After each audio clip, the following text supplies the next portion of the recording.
So yeah, the last hint of civilization in the last decent night's sleep you had, for that matter, was 2 days ago, just before entering Galarde. Since then, it's been nothing but trees and mist. No light seems to filter through the dense canopy, and the clouds clinging onto the land make it hard to see. The environment feels hostile and oppressive. You must admit it's getting to you. Uh, we'll start with the characters that were aided at some point by Harry, Okay. which are who? Me.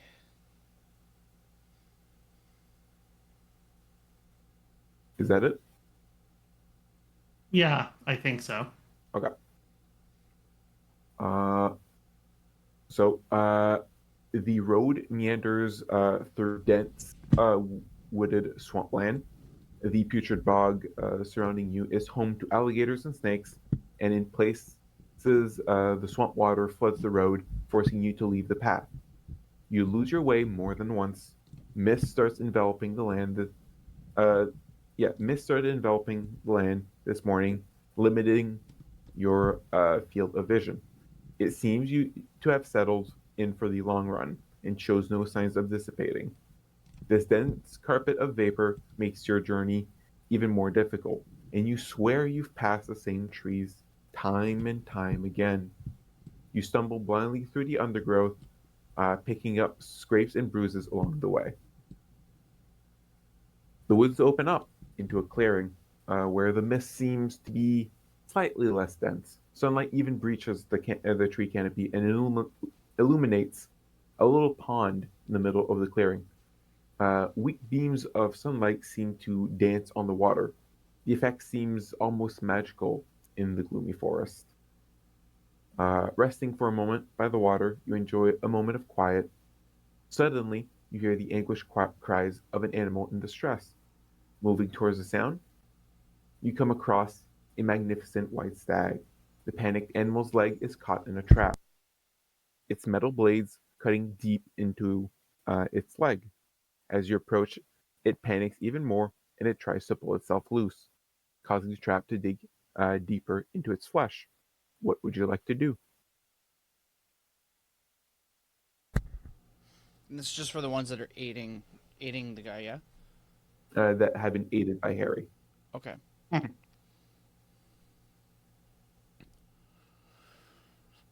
Um. Um, Oh, go ahead. I know, I wasn't aided by Harry. I was part of his gang at some point. Oh, okay. So Yeah. yep, that's going to be the next one. Mm-hmm. Well, if it's me, I kind of want to just keep perusing and seeing, just kind of looking around at what I'm just trying to get there.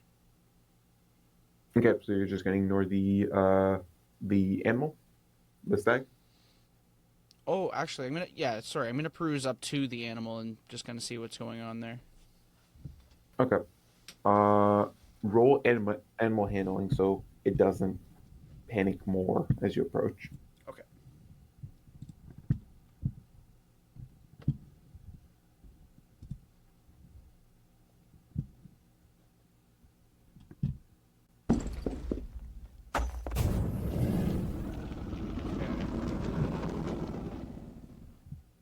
So I got a 12. Okay. It does not panic further and is put slightly at ease. Uh, if you'd like to remove the trap from the stag, you can make me a strength check. Okay.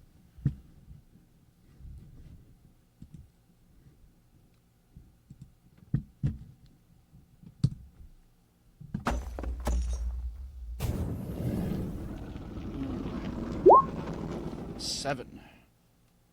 Ooh. Uh, Sadly, as you're trying to free the animal, it just digs deeper and deeper, and the stag dies. Oh no.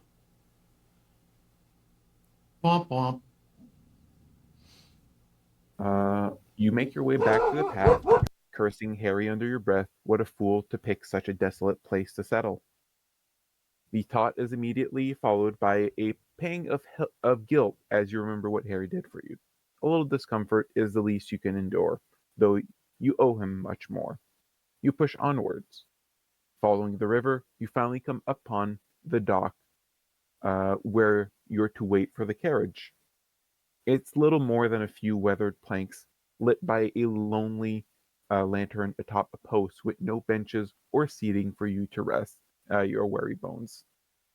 Darkness soon sets in uh, accompanied by a slow drizzle. It dampens your already low spirit as you settle in to wait for the carriage to come. Next up, the partners in crime to Harry. Uh, the journey is long, and the frigid human air has made travel uncomfortable. Hakim, the sullen ferryman bringing you to Galarne, would not have been your first choice of companion, but seeing he was the only one willing to undertake the journey along the Dorchen River, you had little choice but submit to the awkward silence. After a rather boring river journey, the taciturn Vistani ferryman utters his first word to you for the of the entire journey. There. He gestures towards the bow of the boat. You look ahead, but the dense mist makes it hard to see much.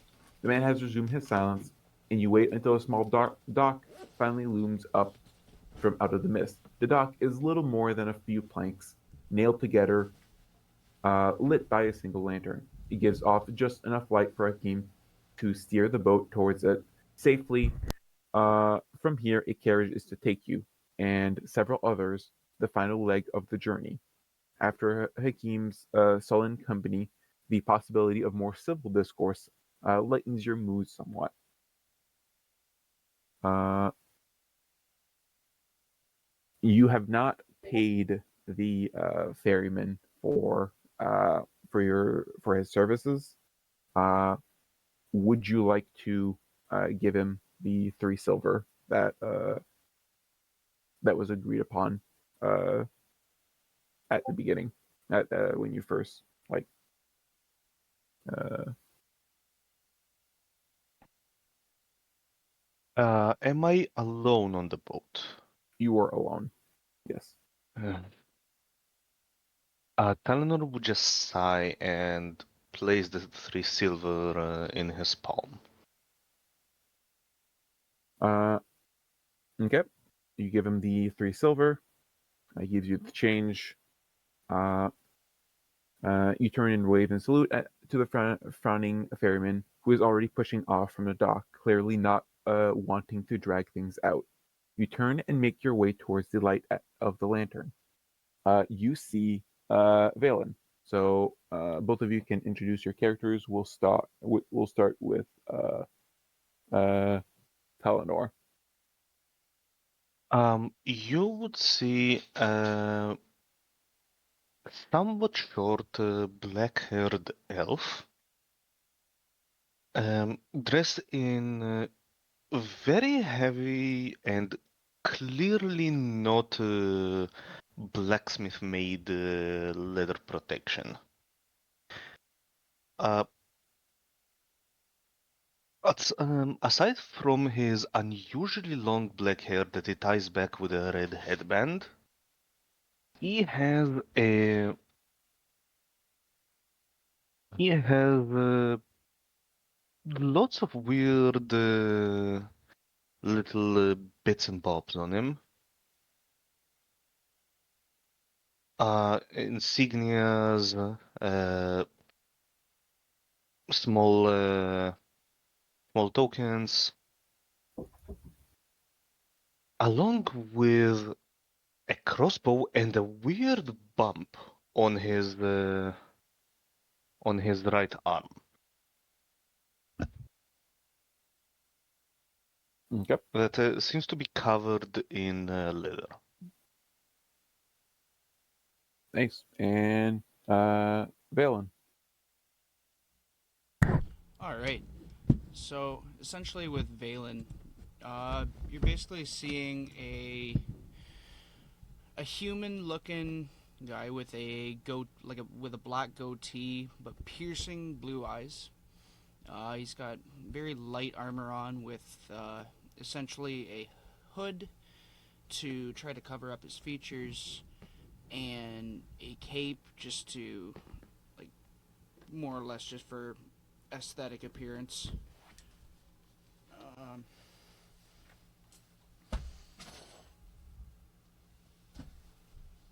yeah, there's not much really more I can say about it. Um,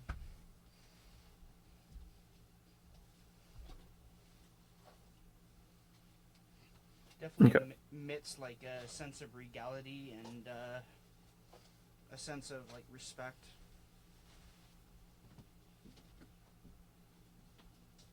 All right. Nice. After a short wait, you hear horses approaching. The sound of their hooves echo eerily across the water. A carriage peers around a bend in the road and comes to a sliding halt next to the lantern. It's drawn by a team of large black horses, their hide gleaming with sweat, and steam comes off their body. Uh, the carriage driver nods to you and gestures to the baggage hold at the back of the carriage. He clearly won't come down to help you with your luggage, if you may have uh, any. Uh, you place your belonging in the holding and climb aboard. Uh, Nothing but trees past the windows for a time. When the carriage begins to slow as it approaches a small wooden building, the carriage driver finally addresses you. He introduces himself as Victor and explains that the building is a hunter's lodge that was used by the Duke, Lord Reuben, for his hunting parties. The Duke is barely seen leaving the castle these days and never goes hunting anymore. The lodge has now found a new lease in life as a refuge for travelers waiting for the carriage. Victor doesn't think Lord Reuben minds and doubts he even notices. Hmm. And finally, the any character that were victims of Harry. Us. Yeah. Yep. Uh, the road to Ashbrook has not been easy, but you barely seem to register. The fire of revenge burns within you, pushing you forward. You thought you'd finally move on with your life, but it all came back to you when your eye fell on the invitation. That old familiar hatred is as present as ever. Somehow you find comfort in its company. You stand at the lodge in the fading light, waiting for the carriage to arrive. Towards the end of the afternoon, you're joined by a middle-aged man dressed in colorful clothing and wearing a spiffy top hat. The man appears friendly. He offers to share some of his food with you and introduces himself as Pasha. Apparently, he is some sort of children's entertainer and asks if you want to see some of his acts. He even promises to make you a balloon animal. Before long, the carriage approaches, and you inwardly rejoice at the timely interruption. I'll share the image of Pasha if I can find it.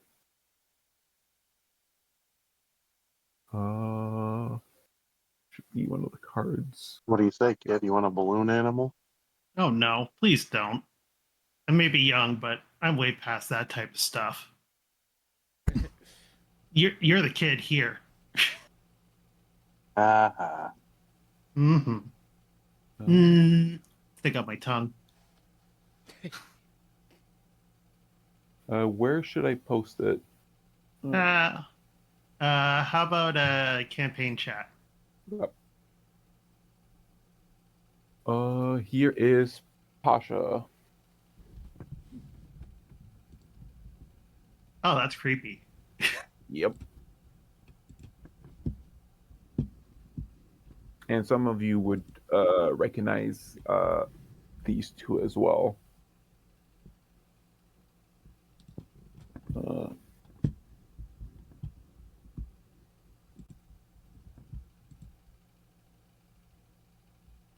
uh, Lewis looks really mischievous. oh yeah, he's the con He's the man. bad guy. Harry was the muscle. Who's who?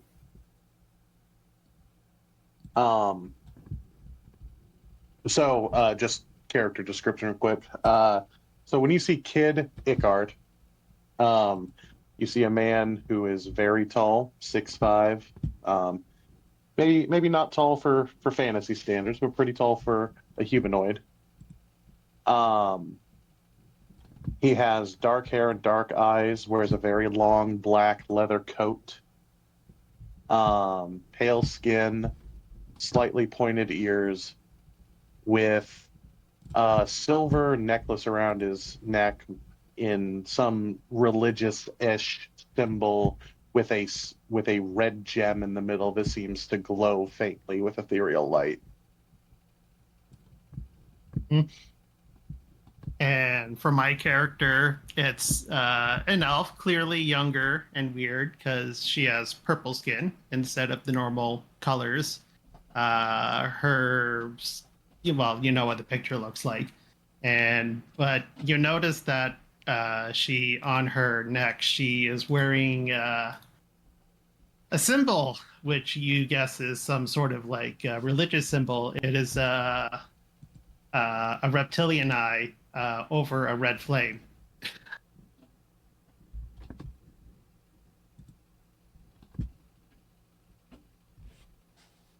But yeah. Okay. Pasha seems to be acquainted with the carriage driver. Before climbing aboard, the two men embrace warmly and exchange several words in Paterna, the language of the Vistani. After that, he enters the carriage. I assume both of you also enter the carriage. Yep. And he starts at seeing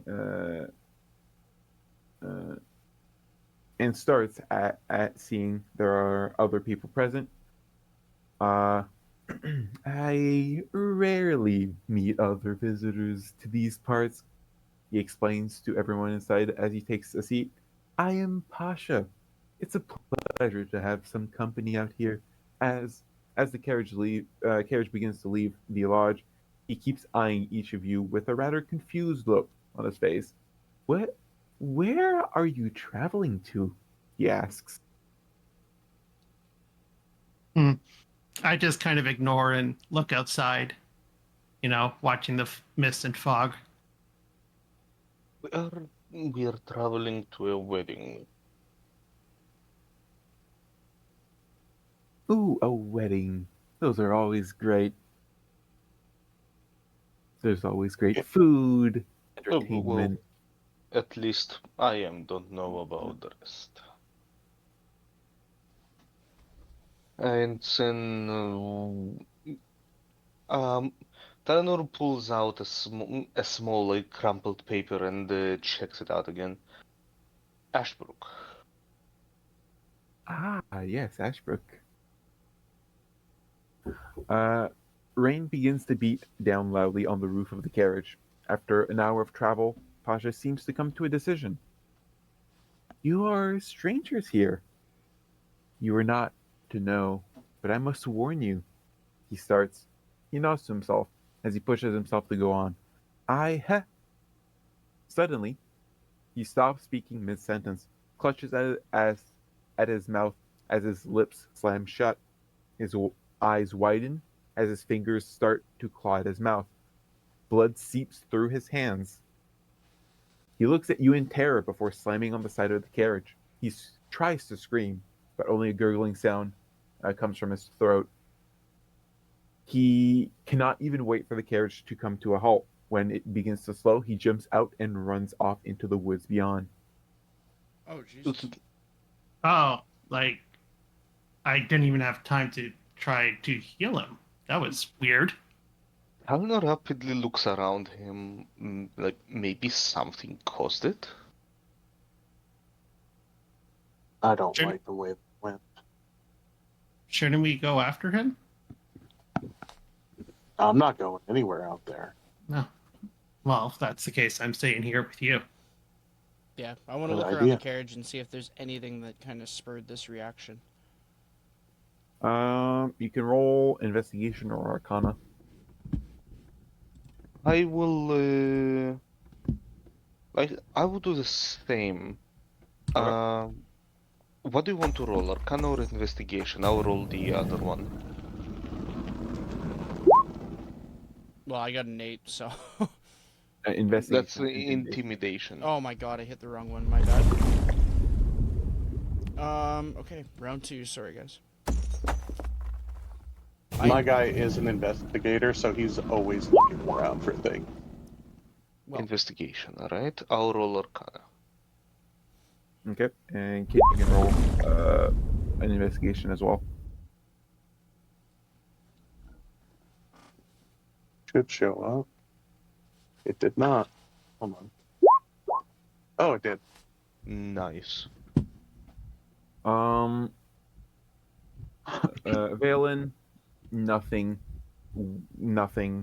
like catches your eye. There's no detail about this carriage. There's nothing. It's just a regular carriage. Talenor, there was something, like if he was possessed by something, but you're not entirely sure what it could have been. Kid, though you are not entirely sure what this could have been, you hear the faint whisperings. This place is cursed. He was cursed. You're all gonna be cursed. That's gonna be fun to watch. I whisper to Miracle, keep your eyes about, because I don't like this. Yeah, I was having the same feeling. He's... What happened to him seems remarkably similar to the symptoms of being possessed. Oh, is that what it's like? Yeah, Haven't encountered that yet. Some possessions by spirits are of the cursed damned.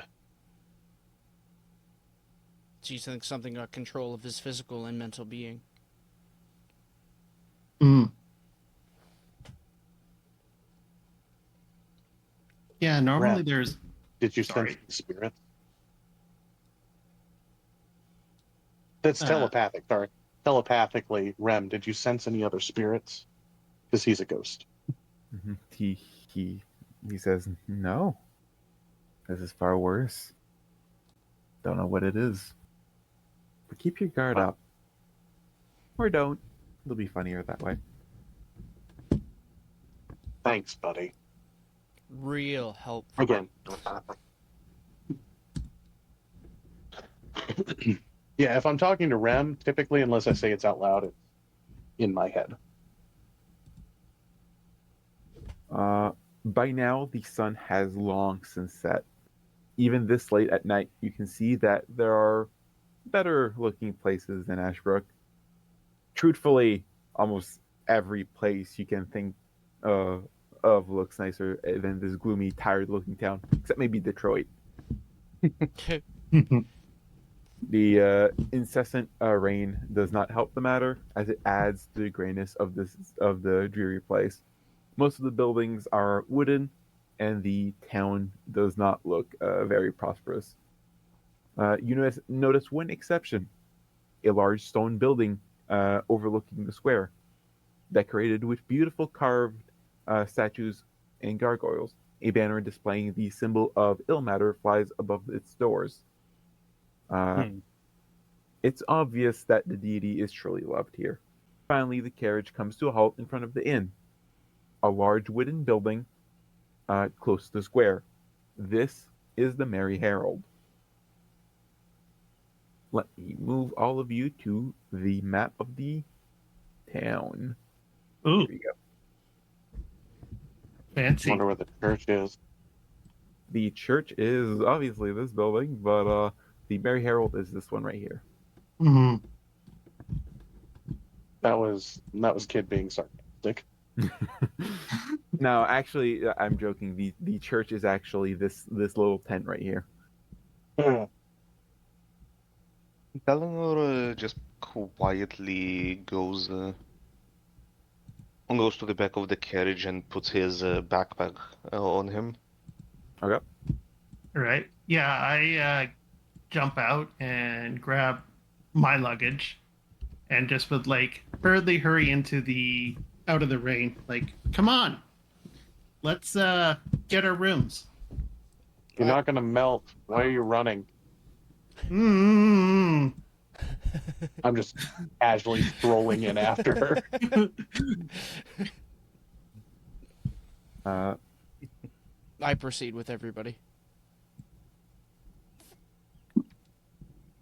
Let me just quickly scroll down. That was the entirety of chapter 1, by the way. Oh, wow. okay. That shows how short this module is. Wow, didn't you say that that this module lasts until like level 5 or 6? Yeah, Seven. it gets you to level 7. You play during level 6, but you end at level 7. How many chapters are there? There are 12. The first one was literally just the introduction. It was it didn't include anything else other than Wow, the this is the fastest level up I've ever heard of. No, that's the chapter, not the level. Yeah, we made it through chapter 1. We made it Your- through the introduction. No, your that's what I first- meant. If this is chapter 1 and there are 12 which lead us to level 7, that is the fastest level up progression I've heard of. We'll see what happens. Yeah, you'll see. A chapter could be a whole hour and a half for all we know. Yeah, the first one is by far the shortest. The next ones depend on how much content you guys want to engage with. Yeah. I will describe the Merry Herald. The Merry Herald is a large 2-story wooden building located just off the main road. It looks out onto this town square and boasts a rather decent view of the Church of Ilmater. Heavy wooden doors open into a large common room where several tables offer ample seating for Ashbrook's locals. The far side of the room is taken up by the bar, which is usually tended by the inn's proprietor, Henry, or Handsome Henry, as he claims people call him. The look of his ugly, pock-marked face makes this moniker ironic, but who would argue with the man that controls access to the mead? A hatch beneath Henry's large leather boots reveals a ladder that leads into the Merry Herald's surprisingly well-stocked storeroom. This is where Handsome Henry keeps the good stuff. As you see his wife. Give me 1 second.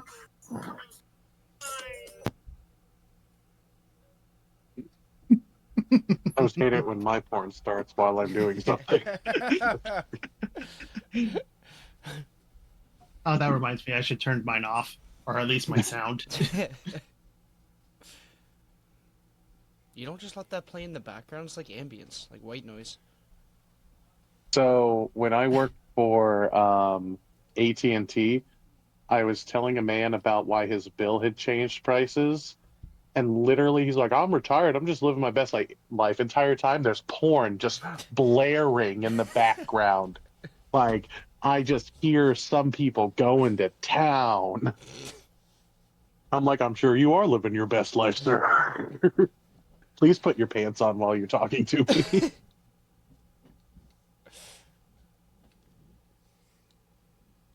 Yeah, that would be a bit distracting for sure.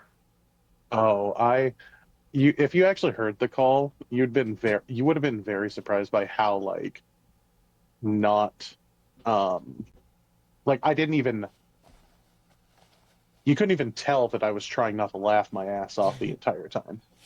Oh, that's professionalism. Yeah, good poker Yeah. face.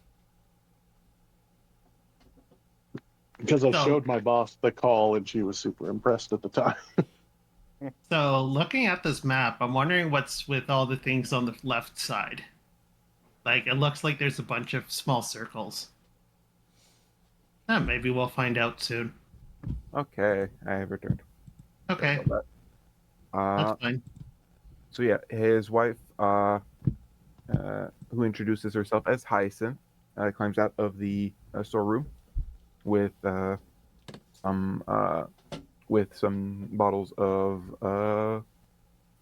what do they carry? Meat. Do, do, do.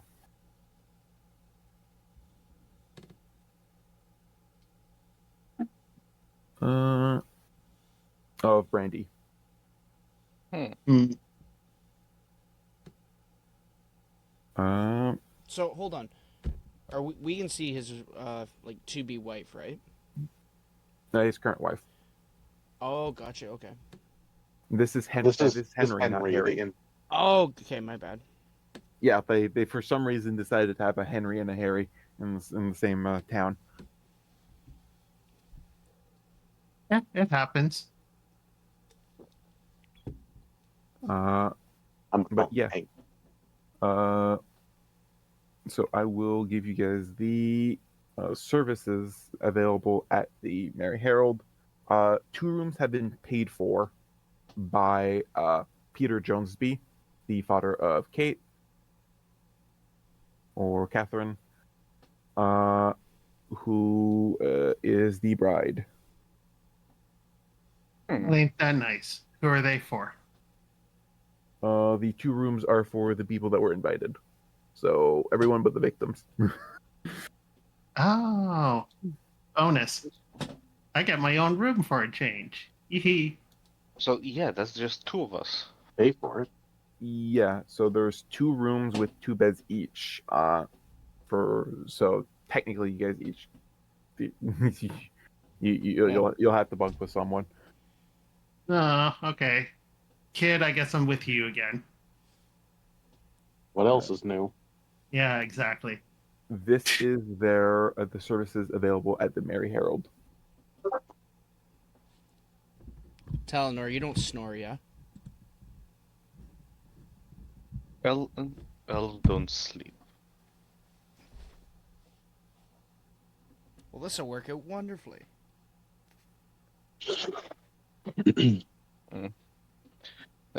Maybe. As long as you don't snore. Well, I do. I was hoping you snored, so then it would drown out my snore. Well, if you do start snoring, I'll just hit you with a shoe. Maybe that will get you to stop. That is fair. What's this deluxe? The deluxe room is just a fancier. The standard rooms have 2 beds in them. The deluxe room has 1 big bed. Nope. No.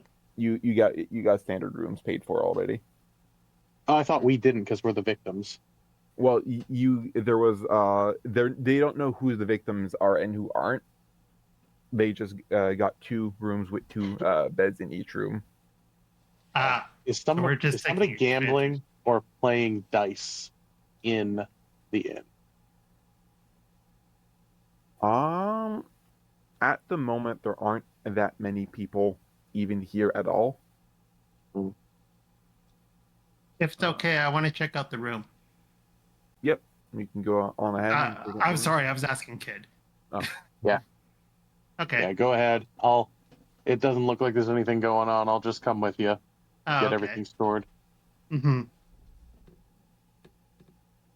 Okay.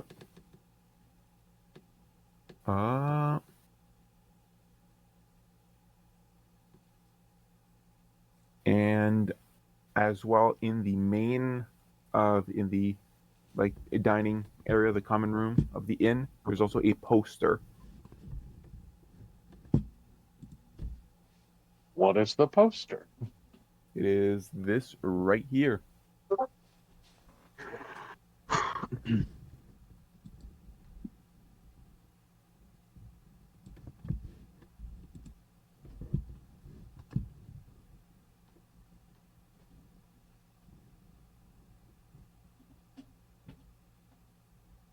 Is that today's date? No. This is supposed to be the day right after the wedding. Harvest Festival. Oh, I didn't even see a date. Sorry, that was a bad question. I saw annual 253rd, and I was like, oh, is that a date? And I'm like, no, that's not a date. Yes, it's the 253rd day of the year. They have a festival every night. Yeah. These guys know how to party. Oh yeah, a wedding and a festival, and like one after the other. That's crazy. It's just so they can save money on their reception.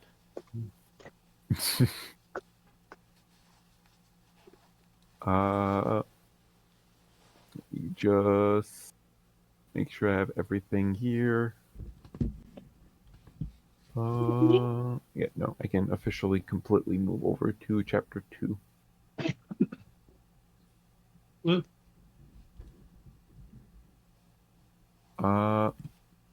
So yeah, for the two that haven't gone up to the rooms yet, what would you like to do?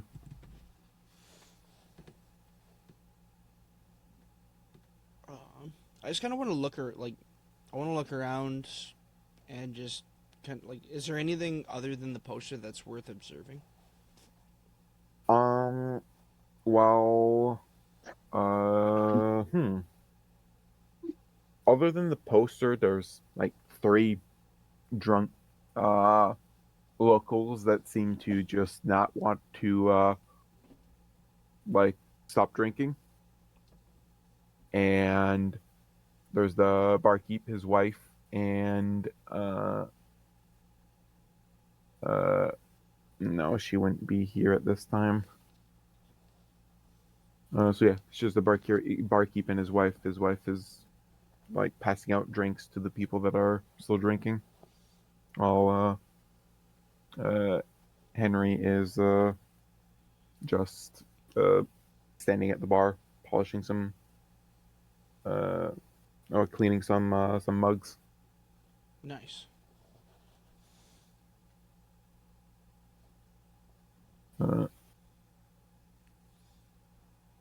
You would know that tomorrow evening is the rehearsal dinner. Okay. Now, is this something that Vaelen would be a part of? Yeah, because you were aided by Harry, so you were invited. So you're Okay. expected at the rehearsal dinner. Okay. Perfect. How well would you say that I would know Henry, sorry. You wouldn't know Henry. You would know Harry. Got you. Harry's the one who aided you. Henry is the innkeeper. Got you. Okay, because I was gonna engage with him and just kind of like shoot the shit with him, but I'm gonna take a totally different direction with it. I look to Talenor and I say, "Well, my new friend, shall we get a drink? What are you feeling?"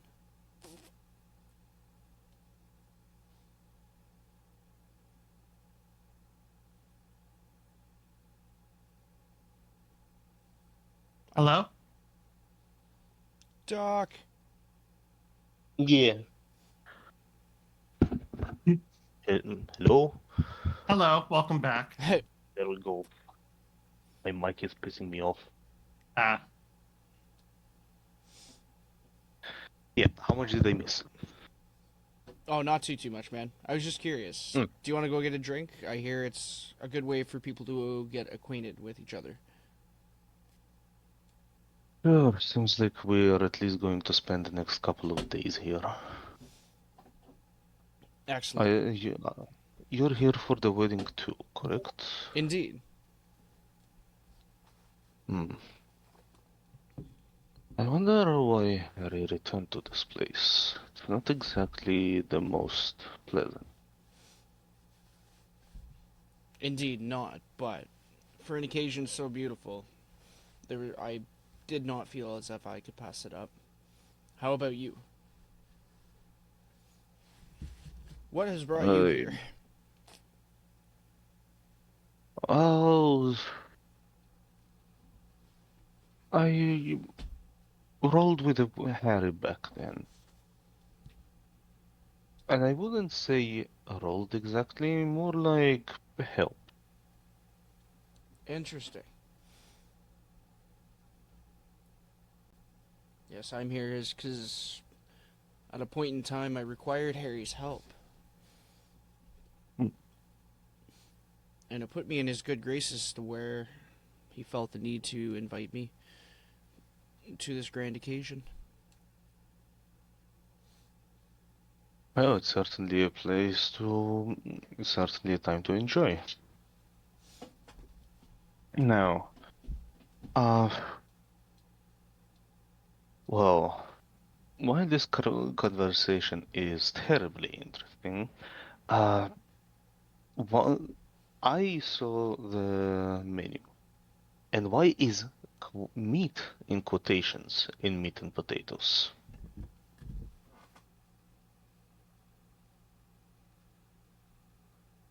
Oh yeah. Mystery meat. Can you call the waitress? Indeed.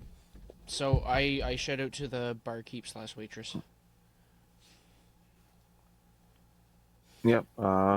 Hyacinth, Henry's wife, is gonna come over. Like, is there anything I can get for you? Yes, I'd like to get me and myself, or me and myself. Oh my god, my friend and I, some ale if I could, and we were curious. On the menu, it says meat and potatoes. What is the meat?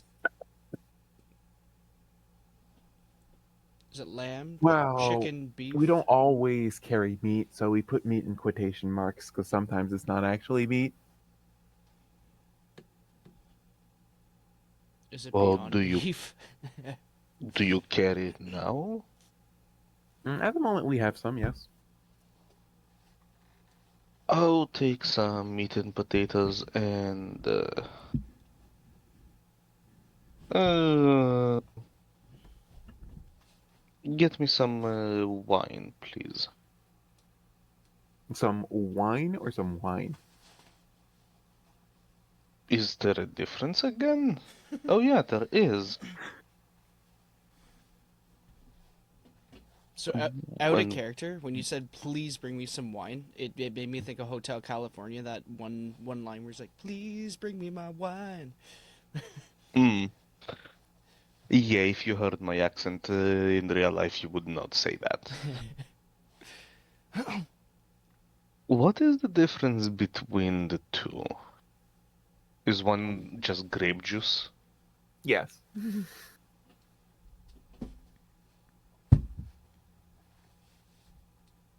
That's the one we let the kids drink. Yay! Oh, so it is just grape juice. Yes. God, it's like church. I'll take some actual wine then. Okay. Yes, fair maiden. I would like the grape juice with actual alcohol in it. Sounds good. Talenor raises an eyebrow. Fair maiden. It's just how I speak. It's what I've come to know. You've come to know to speak like somebody with a silver spoon up his ass. I don't feel as if you're entirely wrong there. Why do you think I said what I said? To be fair, I was born into nobility, and my my mother and father had taught me the ways to speak, to show respect, to be proper. Yeah, I was never taught anything. All I was taught was by myself. And sometimes that's all you need. Mm-hmm. You each get a glass of wine, and if you order food, you get that food as well. Nice.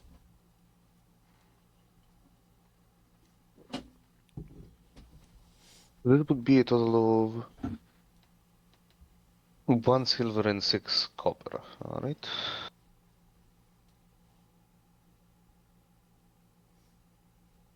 I hand over Uh, 1 gold piece and tell her keep the change. Okay. Talenor looks at you. wi- Okay, yeah, he's not good at hiding his expression. He's judging you harshly.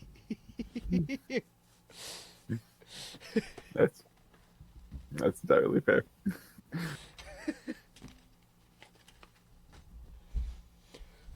She accepts the gold piece and just is just not gonna say anything. Oh, while he eats, you see him bringing out a set of various tools as he starts working on some spare parts that he has around. Okay. His hands clearly have to constantly work on something. Fair enough. You do so. All right. How long would you say the meal lasts? Mm, how long do you think it'll take you to eat like a decent plate of meat and potatoes? Uh, probably for Talenor, probably about half an hour. He eats slowly. Say I'm finished my plate by the time, and just kind of like sitting with Talenor watching him eat. You see that he also eats without any grace, and he barely even uses the fork. In fact, at some point, he just uses the knife to stab the potatoes and shove them into his mouth from the side. Dexterity check. He knows to use the non-sharp side I'm to just joking. I'm just when joking. he's sliding it across the side of his mouth.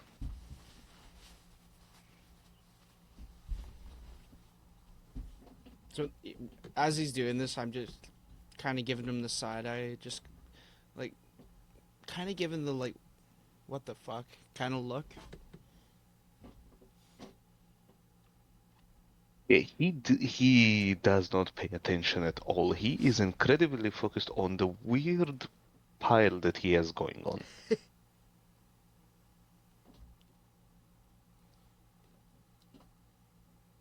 Ask the question, Cody. What is he working on?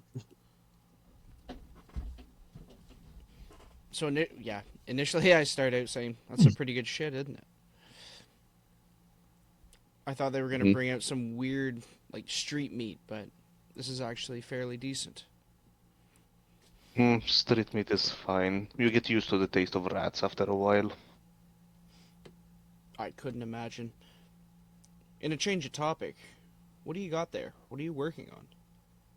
Hmm? You tinkering? Oh, well, my old set of tools was rusty, so I needed to make myself new ones. Okay. Would you know what thieves' tools even look like?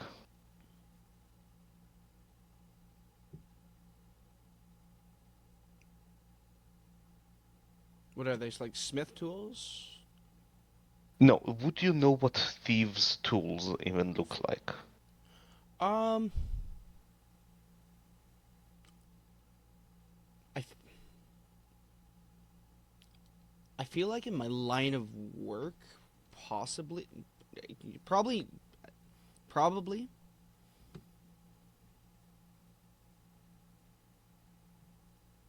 Well, you would see him moving to the side what is clearly a set of thieves' tools, and as he uh, unfurls, unfurls a cloth with pockets, you see that it has a different set of tools in it. This time, instead of just being a bunch of picks and small hammers, lock picks, and other things, it has uh, it has a chisel, a measuring stick, and some other weird things that you haven't seen before. Looks As he has made himself a set of tinker's tools. ooh, interesting stuff. Hmm. Bit basic, but it can work in a pinch.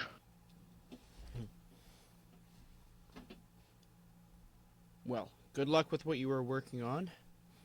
I am beat, and I shall bid you adieu and head off to my lodgings. Go for it. I'm going to test out this little thing. He patted the weird bump on his right forearm.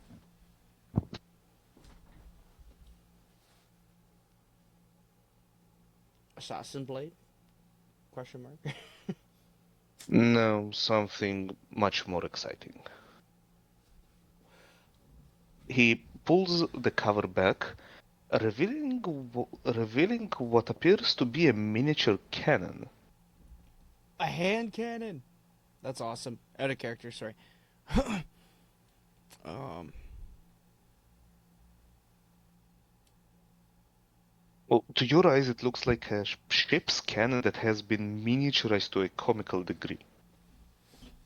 Except it has weird latches, hooks, and gems on it.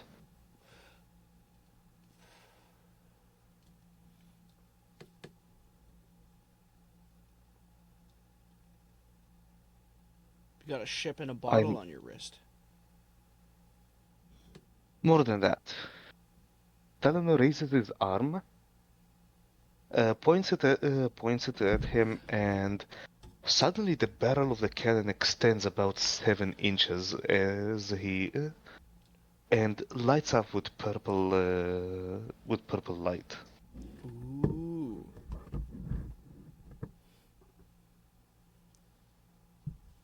I kind of look in like amazement and mystified,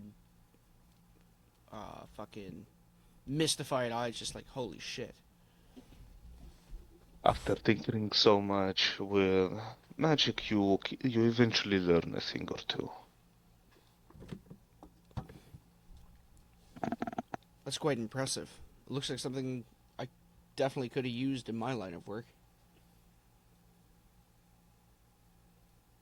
Well, it's not much, but it will certainly put a hole in a door. If I had the proper tools here, I could make a proper blasting powder version of this.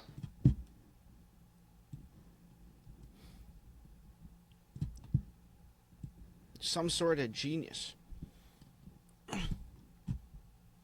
I am good with tools. It's how I made my living.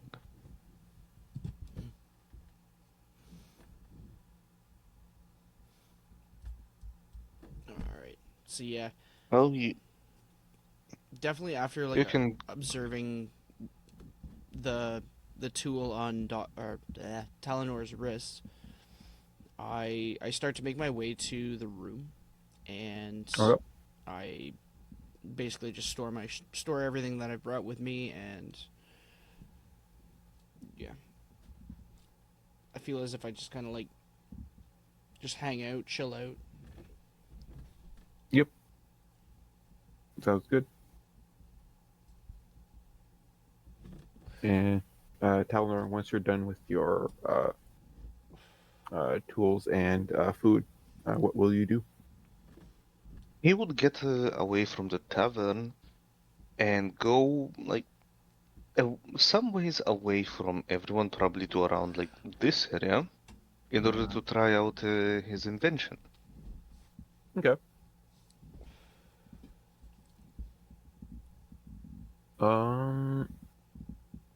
What's your passive perception? Not high at all. It's 9. Okay. In darkness, that would mean it would be a 4. No, I do have dark vision. Yeah, in full darkness, you would still it would still be dim light, which gives you disadvantage on perception checks. So disadvantage is gives you a -5 to your passive. Yeah. If it would be dim light, then you would be able to see completely fine. But in complete darkness, darkness becomes dim light. Yeah, there is a reason why in his original profession he was never the field guy. Mm-hmm. Yep. So you're you find a quiet spot alone near the cemetery. Mm-hmm. Uh, He takes aim at a tree away from the cemetery and with his mind activates the cannon. okay. It's your Spell attack. yeah, it's your what was it called? The Eldritch Cannon, right? Mm-hmm. Okay. A forced ballista configuration. Okay. Yeah, you blast into one of the trees and there's a big hole. Starts creaking a little bit. Might fall. It might not. Neat. And just to test out its capability, I raised one of the tools and hit one of the gems on the cannon as it shoots out both a blast of purple light and a firebolt simultaneously. Nice. Yeah. The because of how much has been raining, the trees are not caught on fire. There's a little bit of dry leaves on the ground below some of the trees, Just but for which fun. catch a blaze. But the forest itself is it's fine. Yeah, I immediately go to like turn off like stomp out the flame. Okay.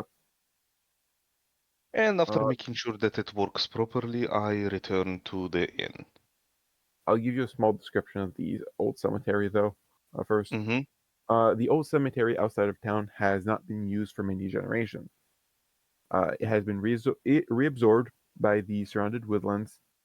The place looks like a creepy but beautiful little park. A carpet of grass and flowers covers the graves. The crypts are overgrown with vines, and tombstones stick out between the trees. All right.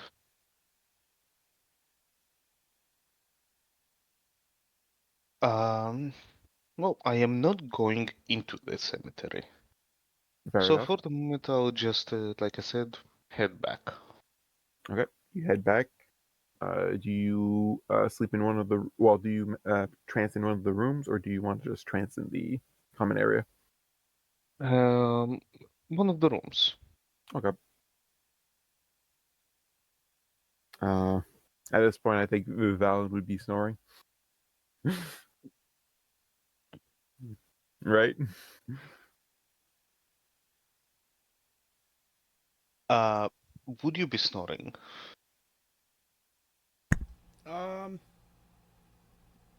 I feel maybe very light snore to begin with. Well, so long as it's light, Talenor would set in for his meditation. Okay. You do so. The night is uneventful. As when you come down for breakfast on the morning after your arrival, the Mary Harrow seems transformed. Last night, the place was almost empty except for the odd drunk that refused to head home. Now the place is booming. The common room is packed to the rafters, and the air is filled with the buzz of conversation. As you sit down, a woman that a young lady that looks similar to the Hyacinth and not really much like Harry, but you can sort of tell that they're related. Uh, she she appears next to you, plonks down a several plates of bread and meat, and before disappearing into the throng. Uh, a moment later, she comes back with several tankers filled with mead before dashing off once again into the crowd. She does all of this without as much as a how do you do. You apparently get no hellos today, nor a choice in the nature of your breakfast. This seems a bit excessive. Politeness, that's the key to good service. Hey, do I get to try some of this? I reach for a glass. Nope, nope, nope, nope. Yeah, I figured as much. I'm fine with just the cheese and crackers, or whatever We'll this get you stuff next is. milk.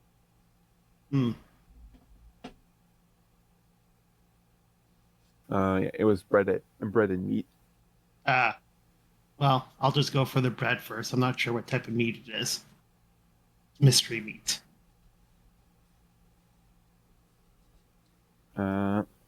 Yep. The He has no such reservations. He's eating whatever's in front of him. fair enough.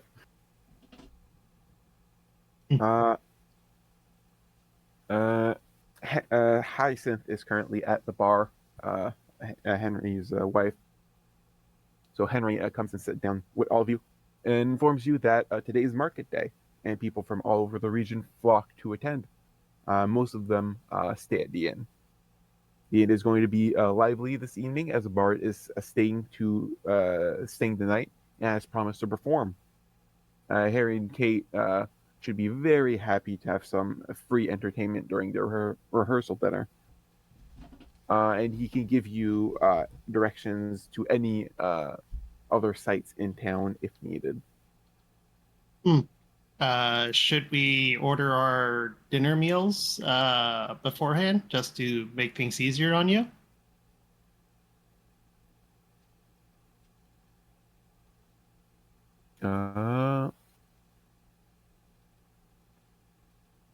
He takes out a small little a small little like journal and flips to a couple pages down and is like, what we'll be having for supper. I'm presuming it's the same menu.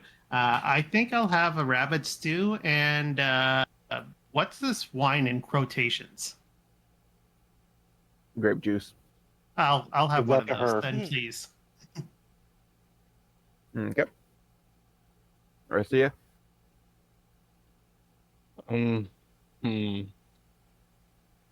I will have. I will have 2 pigeons on a stick and some more wine.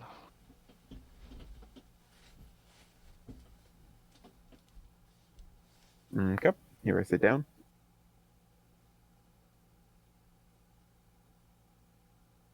I'll have the shepherd's pie, and I just like a goat milk. Okay. He continues writing down.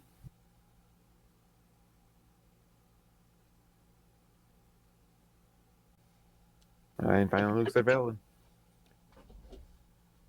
I think I too will have the shepherd's pie, also with the wine with alcohol in it.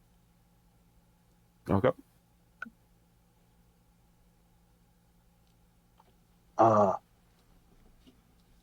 Are there any apothecaries in town during market day, or any stalls for apothecaries? Um. Henry says that the town itself doesn't have an apothecary. Um. He knows that Fenhill does, though they don't come for market day. There is one person though that could sell potions, but he doesn't always carry everything. Mm-hmm. His name is Thorns Brooks. He is a halfling. I just want to check it out to see if he might have the ingredients that I need. Oh, I'll come along with you. And before I forget, I go and hand off the 1 silver, 15 copper for both of our meals. Oh, the breakfast is free. No, I'm talking about our dinner Oh. meals. Okay. Yep. You do so. Yeah.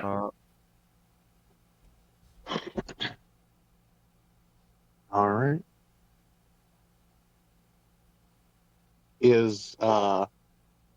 Are you tinkering while you're eating breakfast? I would say that, yeah. Oh, that's pretty interesting. What do you make? Hmm. Well, let me just read that feature.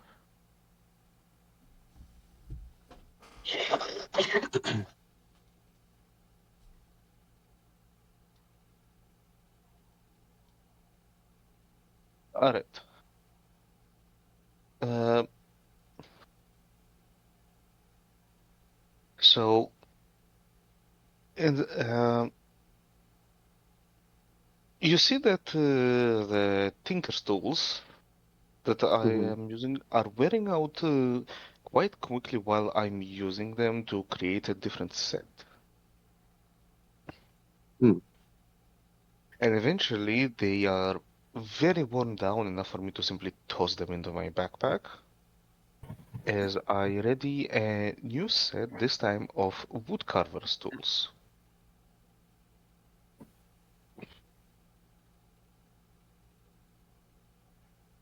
Would my character act like recognize an artificer? Mm,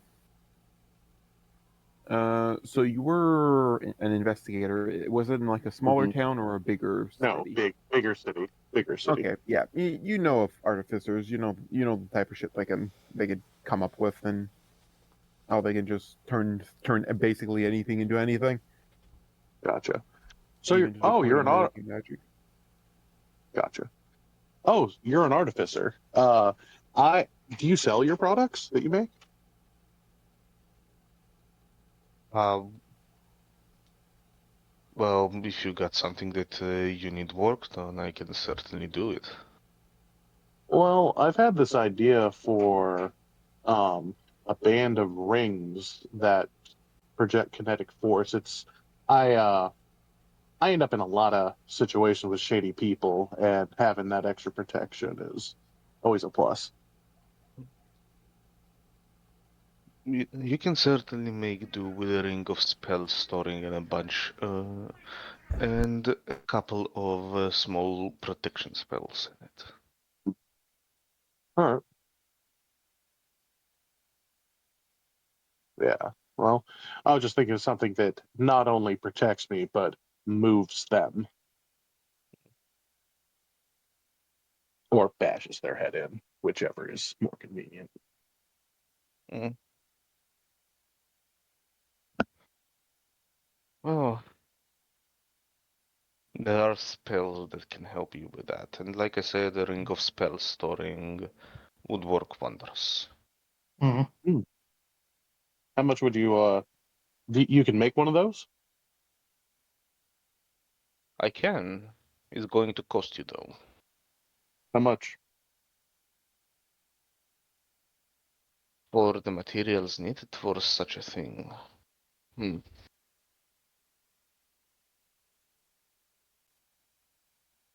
That would round up to, I would say, 5,000 gold. Mm, yeah, we've spent quite a bit of money on our way here, so I'll keep you in mind though. Sure, like I said, it is possible, but extremely annoying.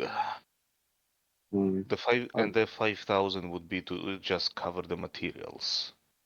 gotcha, not the actual labor. Understood. Hey, should I ask him about the wand? I mean, go ahead, show it to him. Oh, okay. So I'll just run. Yeah, I'll be right back. So I just go back into the bedroom and unpack it, and then yeah, and I come back with this weird wand, and I put it While on the she's table. gone, Okay. what? While she's gone, I'm like, just Hmm. humor her. Yeah, so I come back and I put this weird wand. It looks like it's made out of like a plasticky type material with a crystal fire on the end. And I was like, Hmm. "Hey, can you tell why this thing isn't working?" Give me 10 minutes. Okay, but I'm not letting it out of sight. She real particular about that thing. As I cast detect magic in its ritual form. Okay. Um, after the 10 minutes, roll an Arcana check.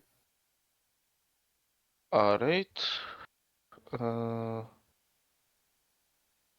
I Like I said, I also have wood cover stools and I do have them on me at the moment, so would that help with the check? No. It's Alright. plastic.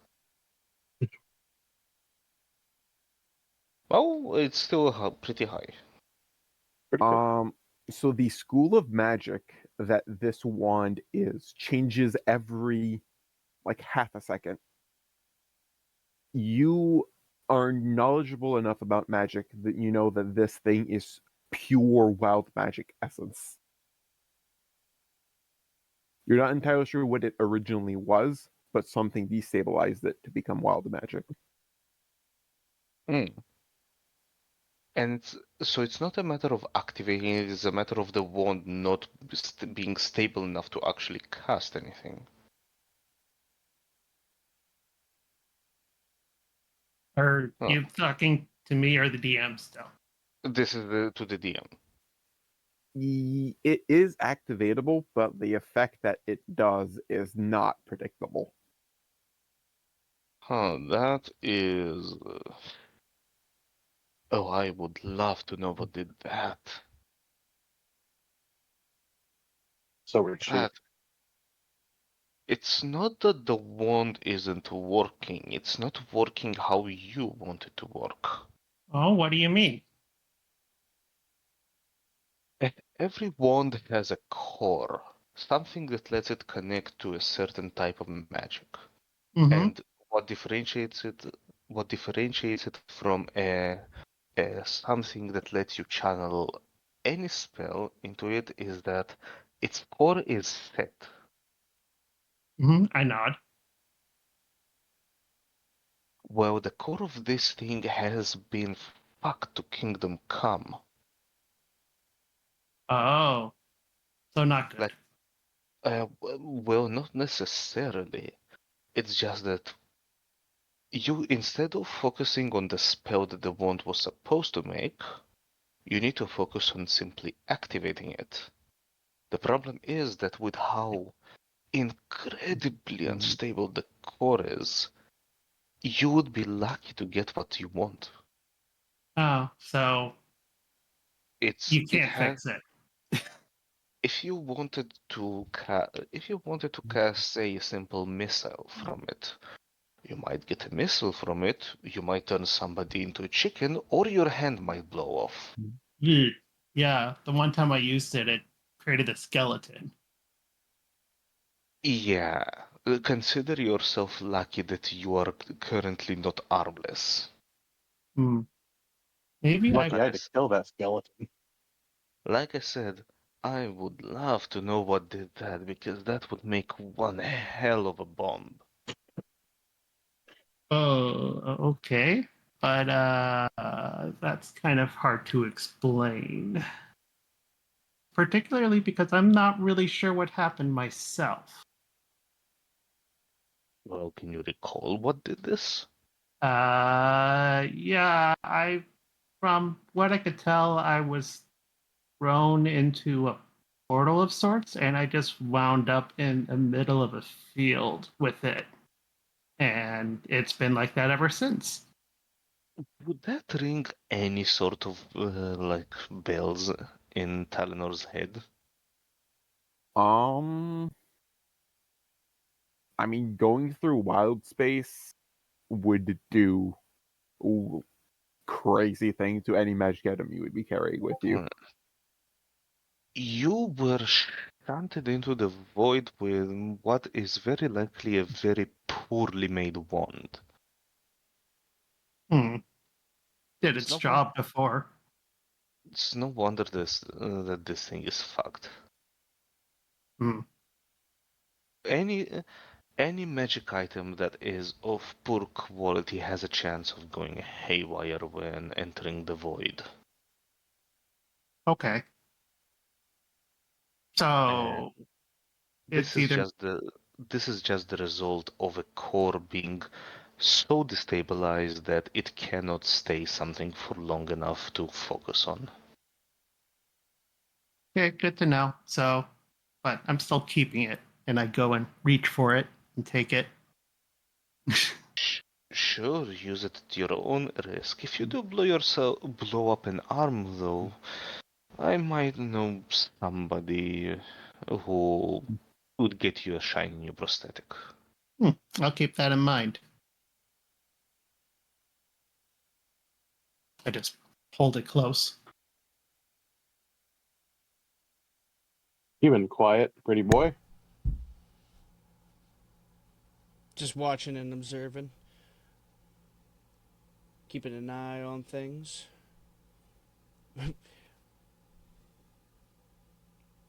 Is everyone gambling right now? Um, in the tavern, it like if even if there would be people gambling right now, they would not be having a good time because of how busy people are. You think that if this is market day, yeah, there's definitely some people trying to sell some pretty this is items that require some luck involved to get what you want. Basically, Wow, gotcha that's boxes. well, kid. Let's go see if I can find any ingredients. Yeah, sure thing. And thank you very much for examining this, mister. And I bow my Yeah, head nicely. Sure thing. I throw him a gold for it. Hmm, appreciate it. One gold for me, one to you. So I just quickly go back to the room and grab my purse and put the wand in it and join you then. You have a purse. That's great. Mm-hmm. So on your way to the market, you overhear three children arguing. The youngest one, a particularly snotty specimen, shouts, "But I want one too. You wait until I'm king, when I'll make you give me all your sweeties." The other kids laugh at and taunt the would-be monarch. You're so stupid, Sylvester. After that skating retort, they run off, leaving Sylvester to his tantrum. in the moment, I use one of my psychic die when I see these kids making fun of this other one, and in the scariest telepathic voice I can. Hold on, I think I have to use. I got to roll the die to see how many people I can do this to. But let's hold on. Sorry, I've got to find it. Oh, are you playing Hold on. what's it called, Soul Knife? Hell yeah. Yeah. So I got to roll a d6. And however many that is how many people I can communicate telepathically with. So let me. Hold on. Where's the dice? Okay. On d6. Roll. 6. Nice. I'm going to go ahead and I'm going to choose Miracle. And then there were 3 kids making fun of the other one. Is that right? There was 3 kids total, 2 making fun of the other one. All right. I'll choose the 2 that were making fun of him, and I'm gonna choose the other kid just for fun. And in a scary voice, leaving out the other 2, I'm gonna be like, "You will rue the day you insulted our king." Nice. They like stop for a second. They look at each other, and then they run off.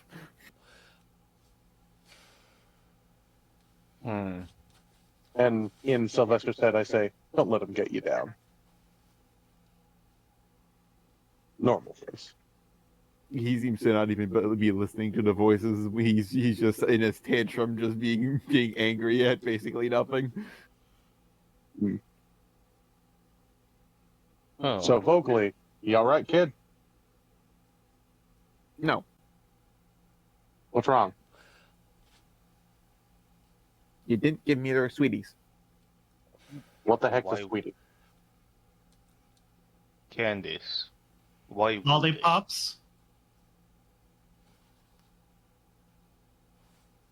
Why would they give them to you? Because I Oh, you- deserve them more. No, you don't. You already had enough, judging by the looks of you. Yeah, this kid looks extra fat. Nice. I'm Yeah. just staying out of this, shaking my head. Yeah, Talenor says to his face that you look like you had enough, judging by the looks of you. So while kid does not disagree, the look he gives him is just like, "Really, man?" In fact, you should probably consider skipping a few meals. Would do you Oh good. shit. That should be psychic damage, man. He looks at you very angry and just stomps off. So I didn't realize these 2 came with us. So did you both come with us? Talenor is walking in the general direction with you, probably looking for a place that sells some spell materials. So if that's the case, then I chose you as well, and now I'm probably gonna fuck with you with it. You do realize that he's incredibly smart and is going to suss you out pretty quickly. Well, then you just hear his voice saying, "You're a jackass." He already ran away pretty far, yeah? The kid did, yeah. And alright. Who's speaking in my head right now? Kid salutes, like just 2 fingers side of his head. Hmm. You then. Alright, you try and mess with me again and I will shoot you in the face. If you can hit me. Both you guys grow up. It is not a threat. It is a promise. I respect that. Regardless, where can I get a road around here? By the Where- way, you can also talk to me if you like that if you need to. Look like what? The brain thingy it works for an hour. If I had to say something, I would say it out loud.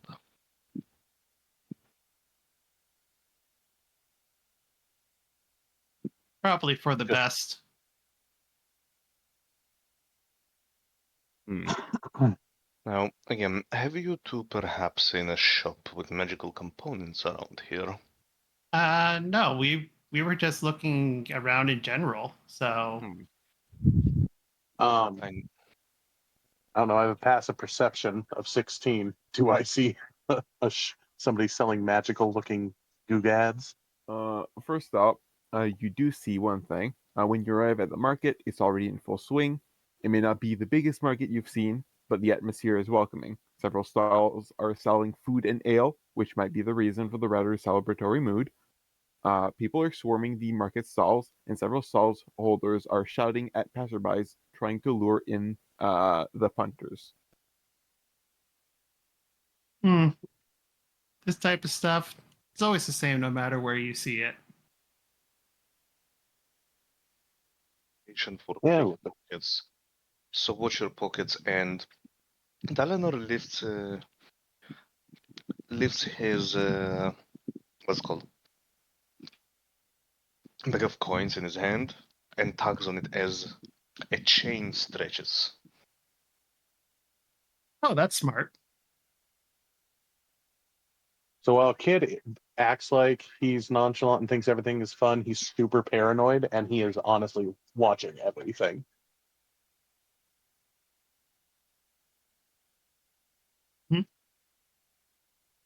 Okay. Sounds fair. Uh, So let's just take a quick jaunt around and hopefully we can find something good. Better than just sitting inside all day. Thornfin, is that the name of the person?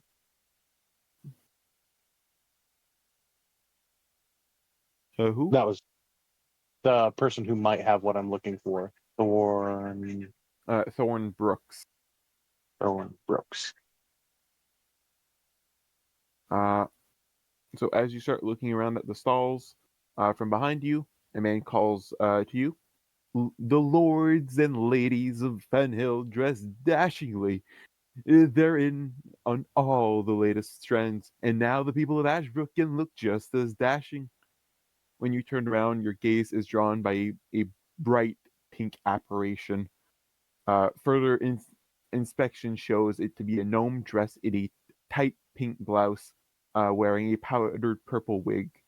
Uh, your eye is drawn by the fake mole on his left chin that dances up and down when he continues.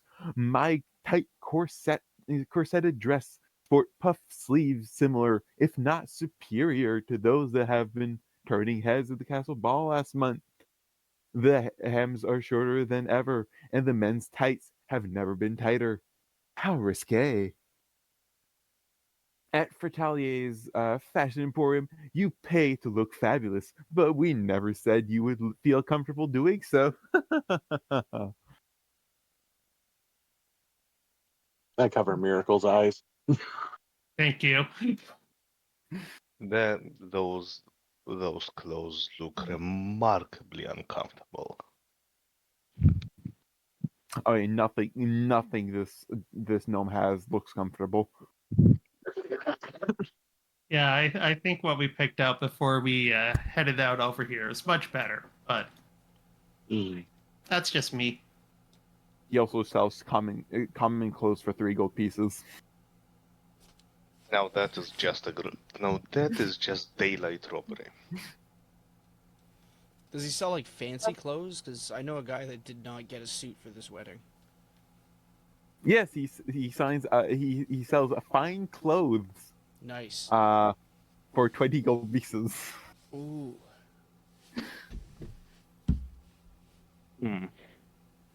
I'm already walking away.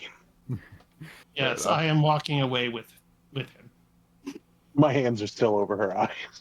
I would pass by as well looking for a shop with magical components.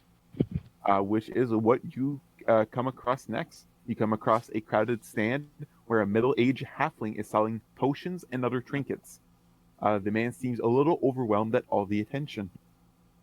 I will give you the how he looks. Mm-hmm. So it's, I have an image of him not because he's important or anything. Totally. What are you talking about? What a weird thing. What a weird thing to say. Of course. Uh, let me make sure I'm on the right channel. Yep, I'm on the right channel. Let me copy over. Is he older? He looks like Doc Brown. The Great Scott. Great Scott. Wow, Doc Brown, you really let yourself go. What are you buying?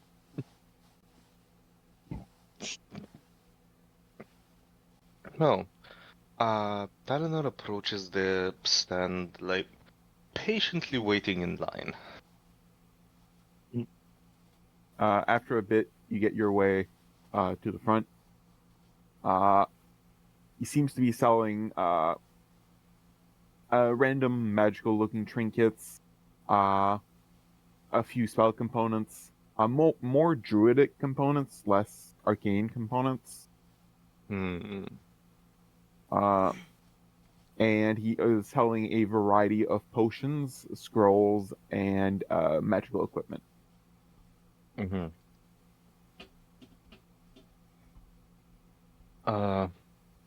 Would he by chance have a wand of any sorts? He scratches his head for a moment. I can't. I can get you a wand of paralysis. I assume that it had the. What spell causes paralysis?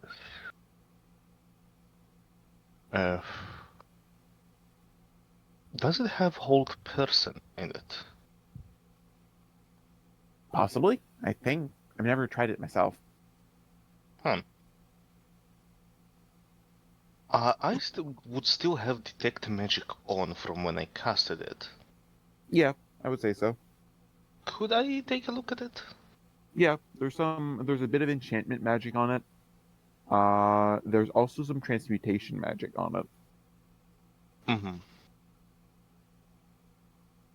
A bit of Wait, what? Yep, you're not entirely sure why. This has two types of enchantments on it. Enchantment, as in the school of magic, not enchantment. No, enchantments in general. I don't mean the school. Yeah. This has two types of enchantments on it. That's weird. Could be that it has multiple spells. Who knows? How much for it? I'll sell it for you for 7 gold. 7. Yep. Sure. Okay. He gives it to you for 7 gold pieces. Alright. It What does do I not get? it does not require attunement.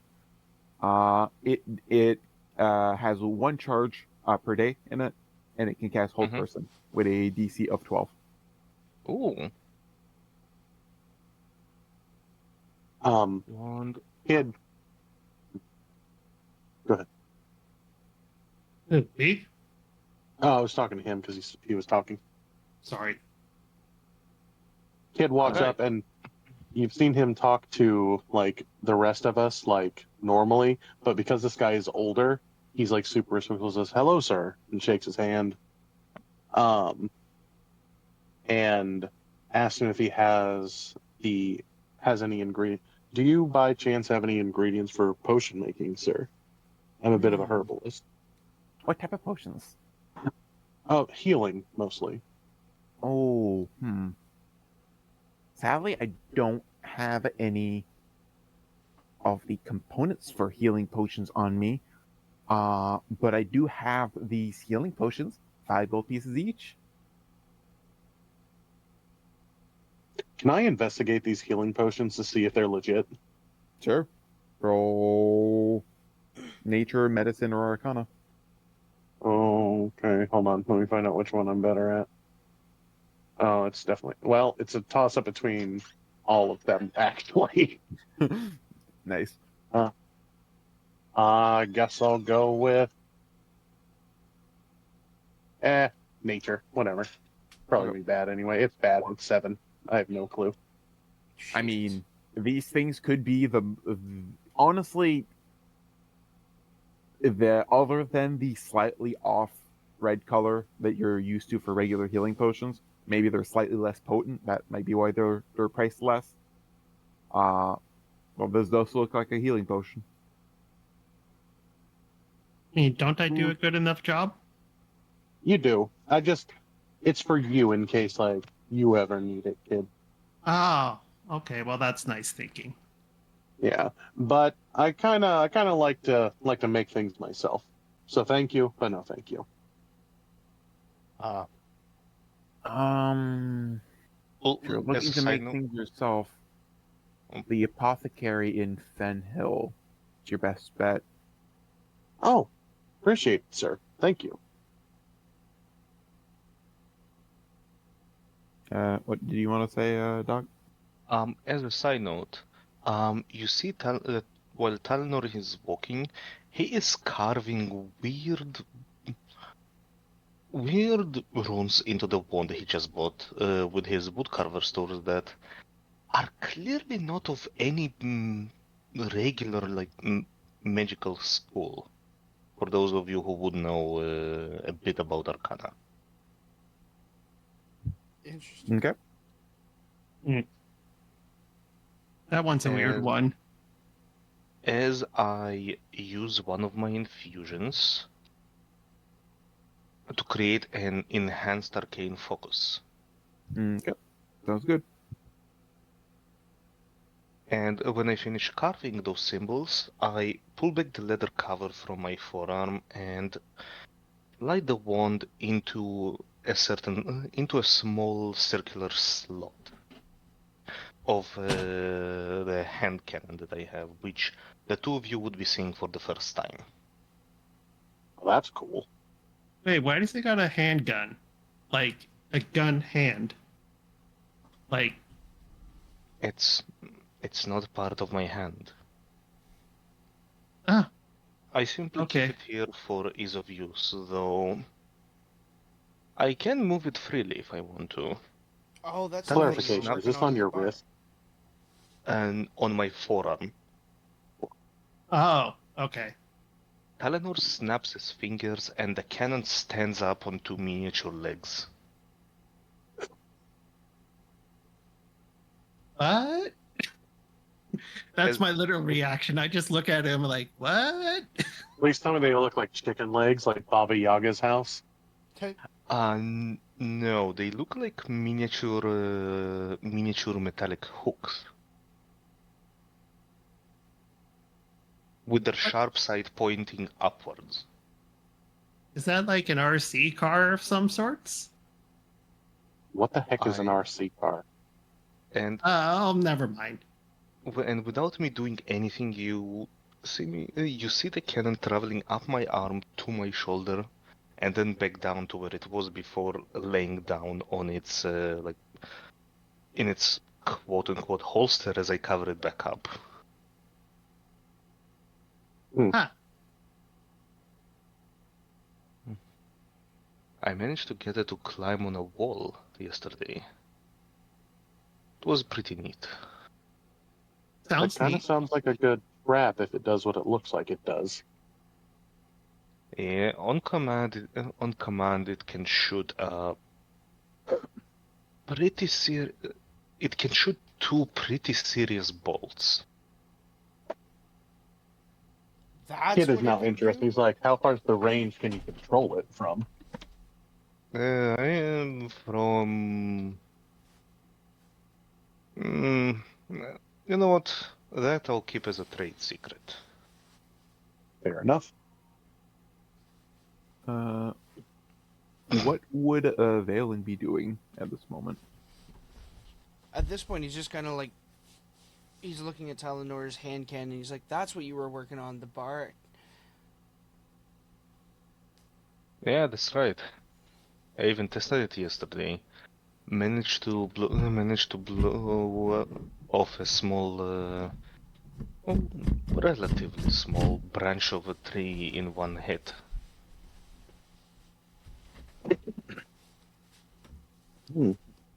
That's awesome. We talking like a twig branch or like a About forearm size? About yay big. He gestures like he puts his thumb and thumb and pointer around his wrist and does a half circle. Oh, it's not bad. That'd go through a person, all right. Why do you gotta say it like that? You have seen me kill people. Yeah, I know. It is its purpose.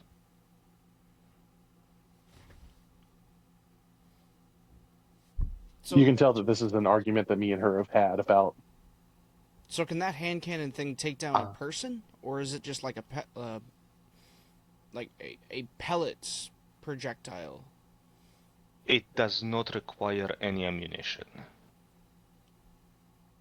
Does this run off of magic?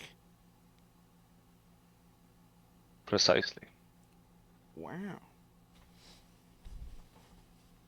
Although I do want to make myself a proper blasting powder weapon eventually. Maybe an actual hand cannon. Oh I yes. remember once we had these robbers that were breaking into places with bladder. But yeah, no, I was just taking a minute to just kind of observe the hand cannon.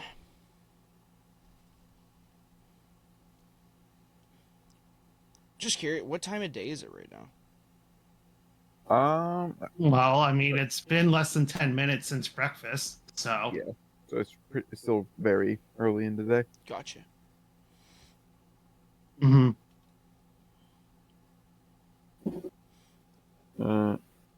Continuing through the market, a garishly dressed half-elf is harassing the passerbys. My rapiers are as piercing as your eyes. They're gorgeous. Come and have a look at our stock, he shouts at a poor, unsuspecting woman. When his attention proves unsuccessful, he ambushes a gangly looking man who tries to rush past him. Young man! With a nose as sharp as yours, you need a sword to match. Failing to get the attention of the youth with the cutting features, he moves on to a middle-aged woman who tries to avoid eye contact with him. Do you need a big hammer to complement that strong jawline, miss?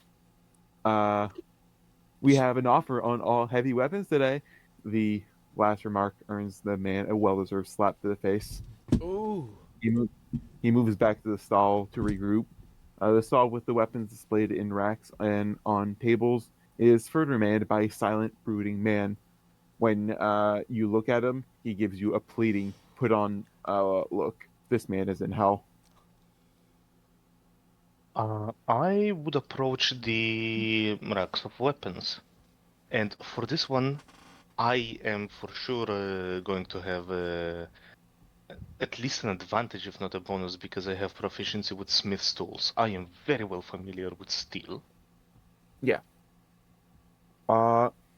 Seem to be selling a wide variety of stuff, such as battle axes, daggers, hand axes, light hammers, long swords, short swords, warhammers, great swords, mauls. I would approach the elf, the garishly dressed elf. Well, hello there. I'm looking for something more Oh, less common than what you have over here. Though I doubt you have it. Sure, my uncle can whip up anything. Though we won't have it in the market. You'll just have to come to Fenhill, and we'll have it ready for you. What do you need custom ordered? A double-bladed scimitar. Oh, well, that's easy. It's like he points at it, he like motions to his ears that are slightly pointed. This man obviously is half elf, and his uncle looks to be half elf as well. Like we're practically made for these types of weapons. Talenor immediately raises his hand, and I do not mean the cheap giving of the blade side by side. I mean a proper one. A proper one, you say? I'm sure that can be managed. Really? Yeah, just do you have any like any schematic on how it looks or anything so that my uncle could Hey, Matt. Let me speak to your uncle directly. yeah, go for it. He motions over to his brooding Mhm. uncle. Talenor slowly approaches him. Just waits for him to react to him instead of just bothering him in the middle of work. What do you need? I'm looking for something a bit more common than what you sell to to everyone around here. What can I help you with then? Double-bladed scimitar, proper two-sided, not side by side. Proper two-sided, so you want the blades to be on an opposite orientations connected at the center type of deal. Yeah. That yeah, I could forge that for you. But it'll come at a cost. A little bit more than just gold pieces. A little bit more than gold pieces. What do you mean? So my nephew is has been forced upon me. I was forced to hire him by my good old wife, and she sure does love her side of the family. And he's honestly just driving away business more than he's making us profit. So when he's performing later tonight at the inn, could you maybe persuade him to choose a different career path? Like I he's so bad at selling weapons. He'd be better off being a bard, even if he's a terrible one. Oh, I can persuade him right now, though he may not like the way I'm explaining to him why he's awful at his job. I think you should probably wait until he's more drunk. He'll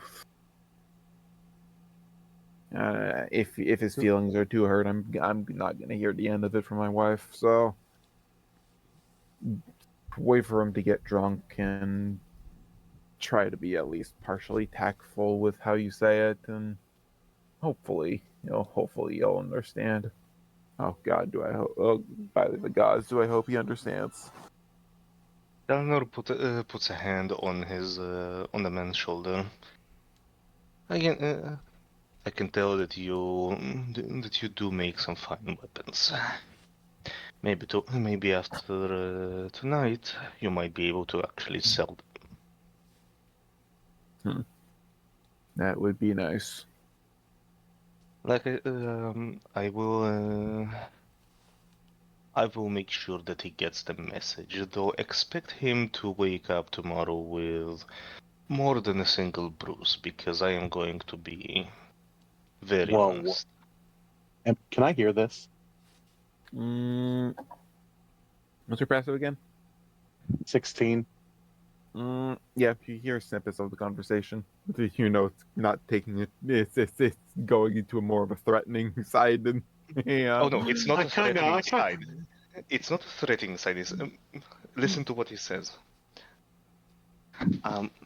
I'm going to be as blunt as possible about it, so he would understand it. So expect at least one bruise on him because he is going to be upset. Fine. Don't worry, I will not shake him too badly. As long as he gets the message and I don't get repercussions for it. Not to worry. I'll come to Fenhill sometime soon. Kid moved a bit closer after he heard like this going poorly, and he is now set on making sure this kid doesn't get hurt, but also trying to help convince him to do something else. The man explicitly said to wait until he was more drunk. No, I've been moving closer to you to listen, and I'm going to wait until he's drunk to do so.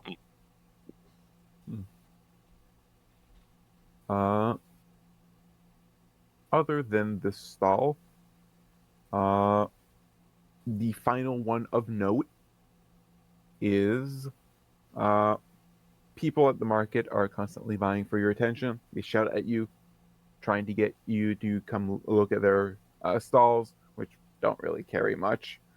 But this is not the case with all of them. However, you walk past a stall with beautiful bows displayed, and where no one is eager to sell you one. The stall's tender seems to not even notice you as she is bowed over her workbench working on a bow. She is a dwarven woman. Dumb question. Archery bow or like bows, like clothing bows? Archery. Oh, okay.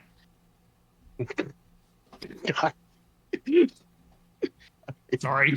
But I would enter the shop to examine the bows. They're all of excellent quality.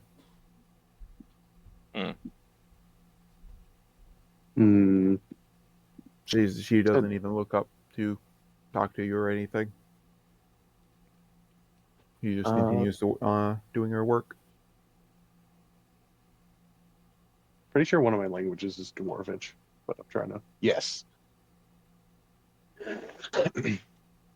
I greet her in Dwarvish when we enter the shop and ask her how business is. I just cutely wave beside. Quiet. She responds in Dwarvish. I say nothing. Is there any like more special bow around the place? There seems to be some like they're all like more traditional bows. No like compound bow or anything. You've seen those outside of Not Warning. that type of special. do you mean magical? Not necessarily, but there are bows that you can see somebody worked extremely hard on for whatever reason. Yeah, all of these bows are ridiculously they're ridiculous in terms of how much quality was put into them.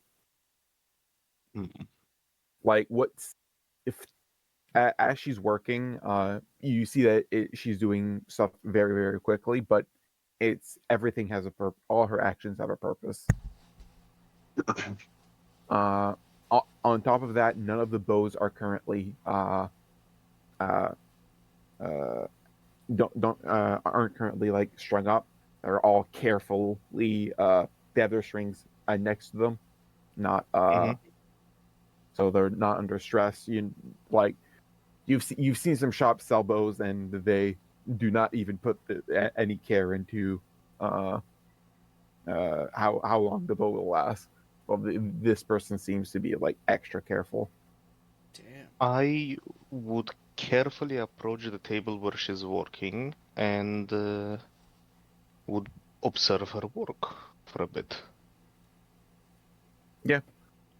She has a set of woodcarver's tools as well that she's using to add some details and to her longbows as well. It is a shame that nobody is buying bows. Is archery not popular around this village? Because all of these seem to be of master maker level quality. Mm. Lord Reuben was the last one uh, to use bows. Like he would buy a bow a year, he would get through it. In about a few months, he would need a new bow. Uh, he would get a specially made one once a year for his anniversary of his hunting lodge. That stopped though many years ago. Shame. A man who loves somebody who loves archery is rare. He would have hunting parties. They would all get bows from my place. Now, There's, if it's a case of people doing archery but not buying, what are these bows going for? Because simply enough, the work that you put into them obviously requires a decent amount of payment for the quality that you put into it. give me 1 second. I also had a clarifying question. Are there are there any like hand crossbows or anything like that? Or are they all just like normal bows? And two, Continue. Sorry. I was just say two. Does a hand crossbow count as a simple weapon? A hand crossbow is a martial weapon, but you have proficiency in them as a rogue. Yeah. Okay. Well, it wasn't for me. I had range. But they do not have hand crossbows. They have heavy crossbows, light crossbows, long bows, and short bows. Mm-hmm. And all those are martial weapons, right? Short bows are simple weapons, and light crossbows as well. Mm. They're both sold at 25 gold pieces per. The standard price for these types of weapon, which is surprising for the amount of quality that's put into them. Yeah. It was a nice thought, but we're a little short. Yeah, I was gonna get you some range in case you needed it. Oh, I'm pretty good on the range front, and I like fighting closer up. Right, right. I'm always Mhm. I'm always telling you that range is key to fighting. I Mhm. can at the very least appreciate such weapons. Every weapon has its quality. And bows like these are, well, they are the most elegant of weapons. Hand cannons are, while deadly, are far less glamorous.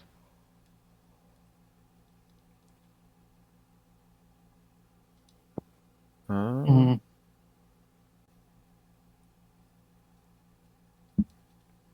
So, I asked her how long she's been in the area and what she thinks about the upcoming nuptials. She's been in Garlanate all her life. Uh, she doesn't really care about anyone in this town, though. She's only here for market day because sometimes it's sell bows. She can sell bows. It's rare, but it's the business expense for coming here is normally repaid at least 2 or 3 fold by what she sells. Mm. That was all. So I know that Talenor has a chain around his coin pouch. I Yeah. know Kid as a rogue would probably keep this coin pouch really secure. Oh, it's in my Uh, pants. Mm-hmm. Mine's in my purse, which I'm yeah, holding on to constantly. Yours is in your purse that you're holding onto constantly. Mhm. Vaelen, you hear the clinging of coins as someone bumps into you and runs off. Oh shit. You reach for your coin pouch and it's gone. You see a kid in the distance running away. Do I see this happening? You didn't see it as it was happening, but you did hear your coins and you did see the kid started running after. Oh, so I've seen the kid already. You just saw that this is a different kid, Oh shit. different from the other three. Okay. Upon seeing this, I want to pursue the kid and see if I can retrieve the coin purse. Okay, he is Did surprisingly we all fast. notice this? I would say you do, yeah. Like I just start sprinting. Can I throw an actual dagger with non-lethal damage at the back of the kid's head, trying to knock him down? Yeah. Roll to hit. Yeah. Let me. Okay. 21. Damn. Yep, that hits. Roll your non-lethal damage. Okay.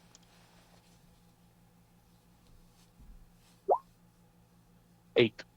The kid takes the hit to the back of the head, scratches the back of his head as he continues running. He is surprisingly tough for a kid. Jeez. I run with him. Oh, what? And what's going on? And then I see you run, and I guess I follow suit.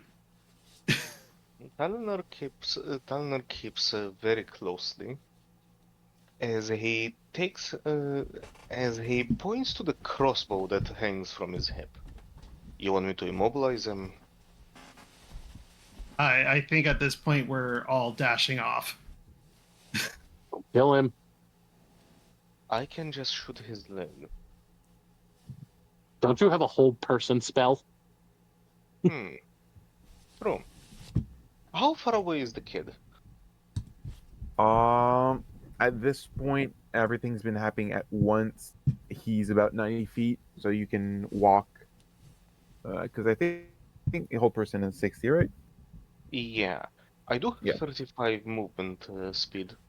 Yeah, so you can get in range and use the spell if you want. Yeah, that's what I'll do. Okay. I'm gonna need you to roll a wisdom save. Me? Yep. Oh boy. Oh, shit.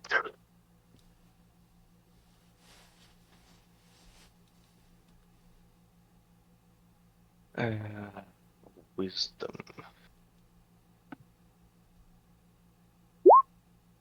Oh boy.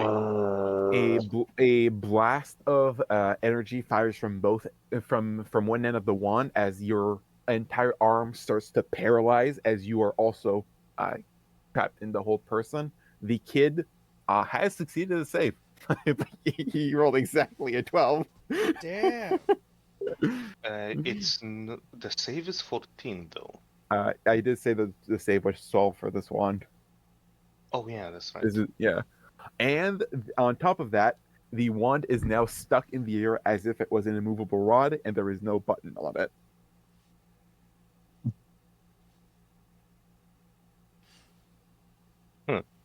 Can I just end the spell? No, you seem to not be concentrating on it. Damn. I will try to yank it. I will try to yank it out of the air. You're paralyzed. Yeah, you're currently paralyzed. It will just go to the others and we'll come back to you.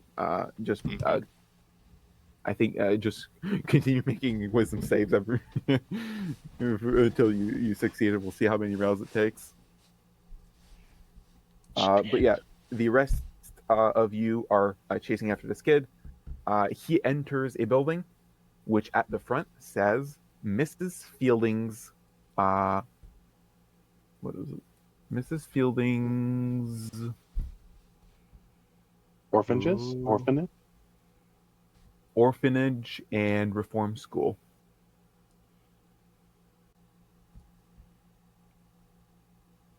The bronze plaque next to the door reads Mrs. Fielding's Orphanage and Reform School. The welcoming building stands in stark contrast to everything you have ever heard about places like this.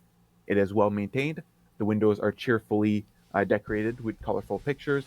The garden is littered with toys and both swings and slides. The children you see running around look happy and dare one say, healthy and dare one say happy. Huh. I catch up and I'm trying to catch my breath. I'm like, why are we running? All right. So upon seeing him like enter the building, like is he out of my vision or am I still within like sight and like reach kind of deal? You're within sight, not reach. The door was slammed wide open, and you I can still see him through the window as I'm assuming still chasing him into the building. Perfect. Okay. So with that, I want to cast the spell Command. Okay. I wonder if I can display it. So Is that a wisdom save? Yeah, it's attack / save of wisdom 12. He has failed. Ooh, yeah, perfect. So I shout, "Stop." As he stops. So as he stops, like he's basically frozen in his spot, I go to him and I retrieve the coin purse. A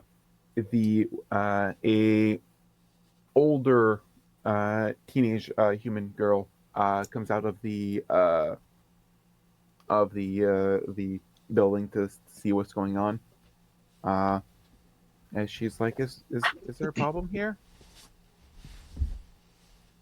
I look at her and say, "Yes, there's a problem. This little ne'er-do-well made off with my companion's pouch of gold. With your coin pouch. My acquaintance." Mm-hmm.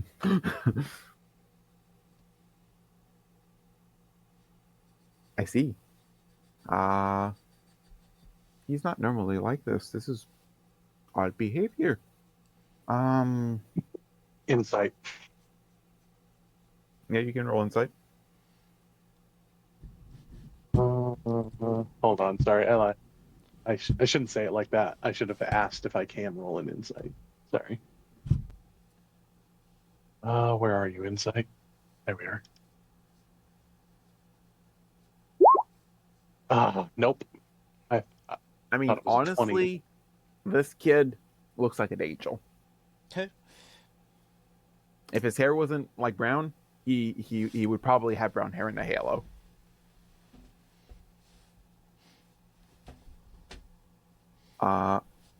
It was actually on her, but yeah. Oh, on yeah, but yeah, no. She says that he said he wouldn't do such a thing. So you look at her, you look at the kid, and the kid honestly looks like an angel to you.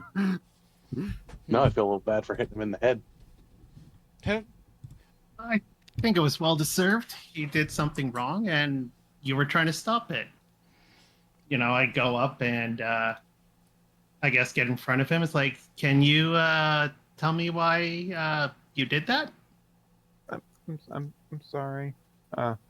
It's just that the orphanage is Mrs. Fieldings is gone. Hmm. Yeah, I can understand, but stealing is bad no matter what. And really, I'm sure that eventually, whatever problem that is happening will resolve itself through hard work and dedication. They go for a pat. They're they're gonna they're gonna separate us. They're gonna separate our family if anyone else finds out that Mrs. Fielding is gone. They're gonna separate us. Oh, who's they? Townsfolk, everyone, the city, Mayor Musgrave. He's going to. They're going to find new orphanages for us all over, in either in Wellsend or in Fenhill. By Elmladder. I'm scared of the one in Fenhill. I heard horror stories about it. They're not Hmm. nice over there. I look up at the lady and ask, "Is this true?" She says, unfortunately, it is.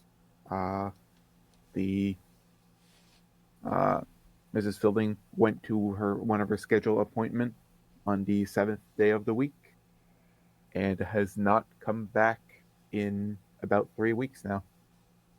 Hmm. I look over at Kid.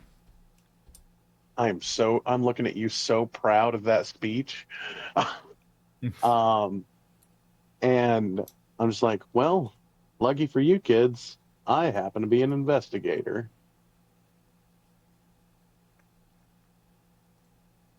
And where did she go for her meeting? Towards Fenhill. I'm not really sure where it is, but you can check her office. I would do that. Do you know who she normally meets with on her scheduled meeting? They both shake their head no. Okay. You think does she have a book of appointments she keeps in her office? They think so, but they haven't really seen it. Is the office unlocked? Yeah, the office is unlocked. Can you show it? Can you show me to the office so I can take a look around? Yep, they show you to the office. You can roll an investigation check. Okay. By this point, I'm going to say that Talenor, the paralysis has worn off. Oh yeah, we can. Though the wand is stuck in the air. Wow, my investigations are on point today. Yeah, boy.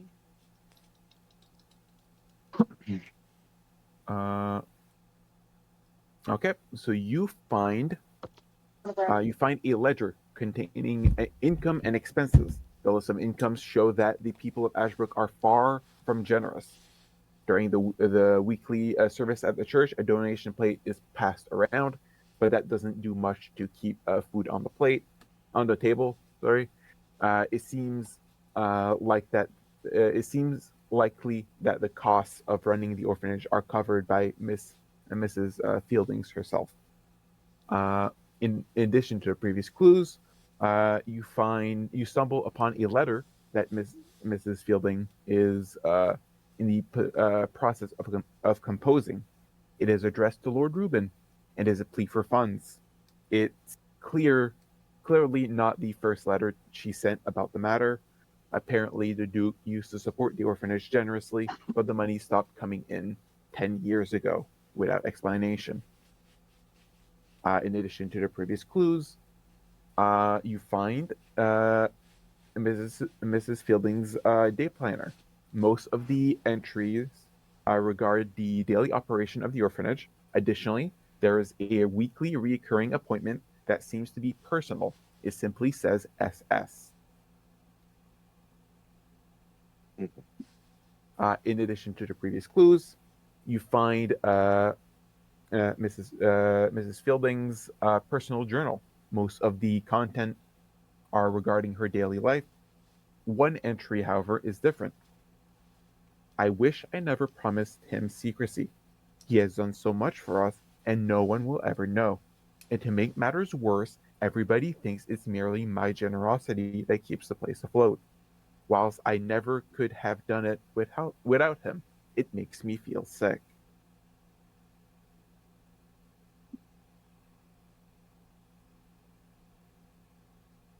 any clues as to around the office as to who SS might be? No, that's everything you find. So I asked kids, do you guys know somebody whose initials are SS? They shake their head Who- no. Hmm. Hmm. Seems like I relay everything I found to Vaelen and Miracle Mm-hmm.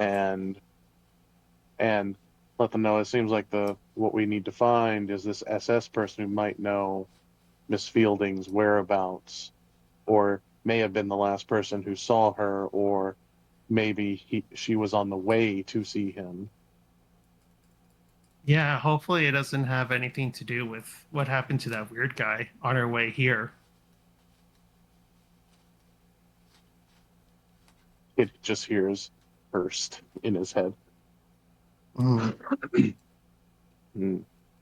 Well, I I don't I don't think I don't know if it does or not, but these kids need somebody. Now, in the meantime, looking at the children, is there are no other adults who have a hand in running this place? No, currently, the teenager, her name is Poppy Brooks, is currently the one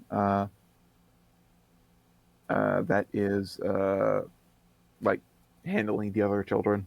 Oh wow. Poppy, are you related to Thorn Brooks? She People, shakes her. unfortunately, I got a sign off a bit early. Okay. I do need to get to work in 6 hours, and I want to get Ooh. to catch a bit of sleep. Yeah, that's This a is a totally fair, one-time man. thing. This is a one-time thing. Usually, I have work much later in the day. Okay. Okay. We'll end soon. We'll just finish this scene with the orphanage. Mm-hmm. Alright. I'll see you, people. See it. Uh, yeah. So, Poppy explains a tradition you could say about orphans found in Galarne. Uh, Orphans that are found normally, if they are found, don't remember who they are or their names. Hmm. So they're given the last name Brooks if they're found near Ashbrook. They're given the last name Wells if they're found near Wellson, and the last name Hills if they're found near Fenhill.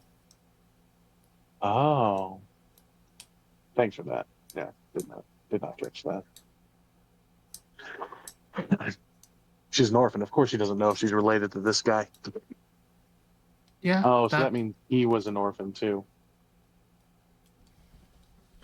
Huh. Well, at least we That's found an interesting effective to learn. tracking system.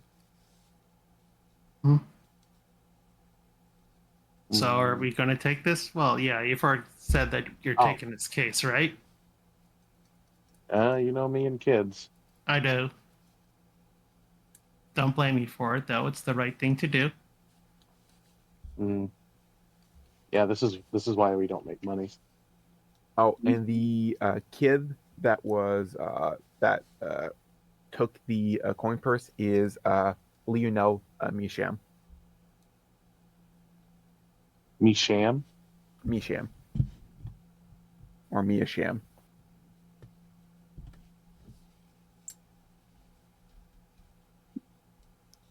Oh, and also with my command spell, if it hasn't dissipated already, I would like it to be dissipated. Oh, yeah, it's just one Yeah. one turn. Okay. Yeah. Yeah, he's free to move. That's 6 seconds. Yeah. So. Uh, Yeah, we'll investigate Mrs. Fielding. We can't make any promises, but we'll do what we can. Thank you. The money's running low. We have maybe another week or two. How much hold on. since I looked at the ledgers, do I know how much upkeep is per week for the orphanage? Yeah, it's about 10 gold pieces. Feed all the kids.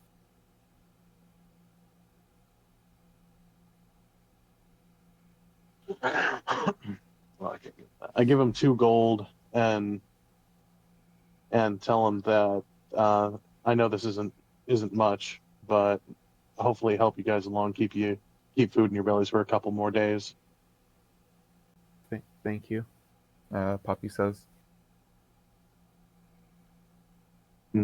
No problem. Just take care of these kids. Are you the oldest? Yeah, she nods her head, yes. Okay. Just make sure these little rascals aren't trying to get money any way they can. Um, are there, if you've got some older ones, I would advise seeing if they can work around town to make you guys some money. She's the oldest by far.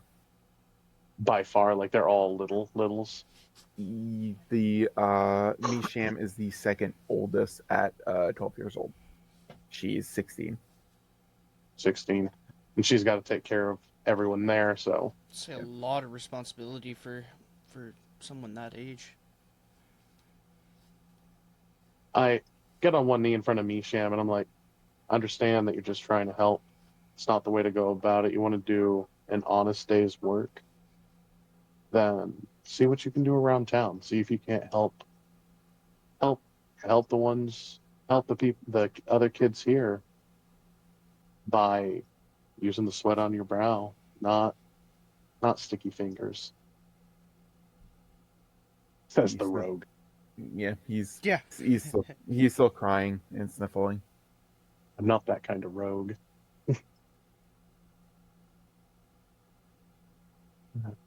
Well, that's all I had. Looks like this investigation would take you out of town, which is probably a bad idea for to leave the town before the wedding. So we should probably do that after. Yeah, Yeah. just put a pin in it for a minute.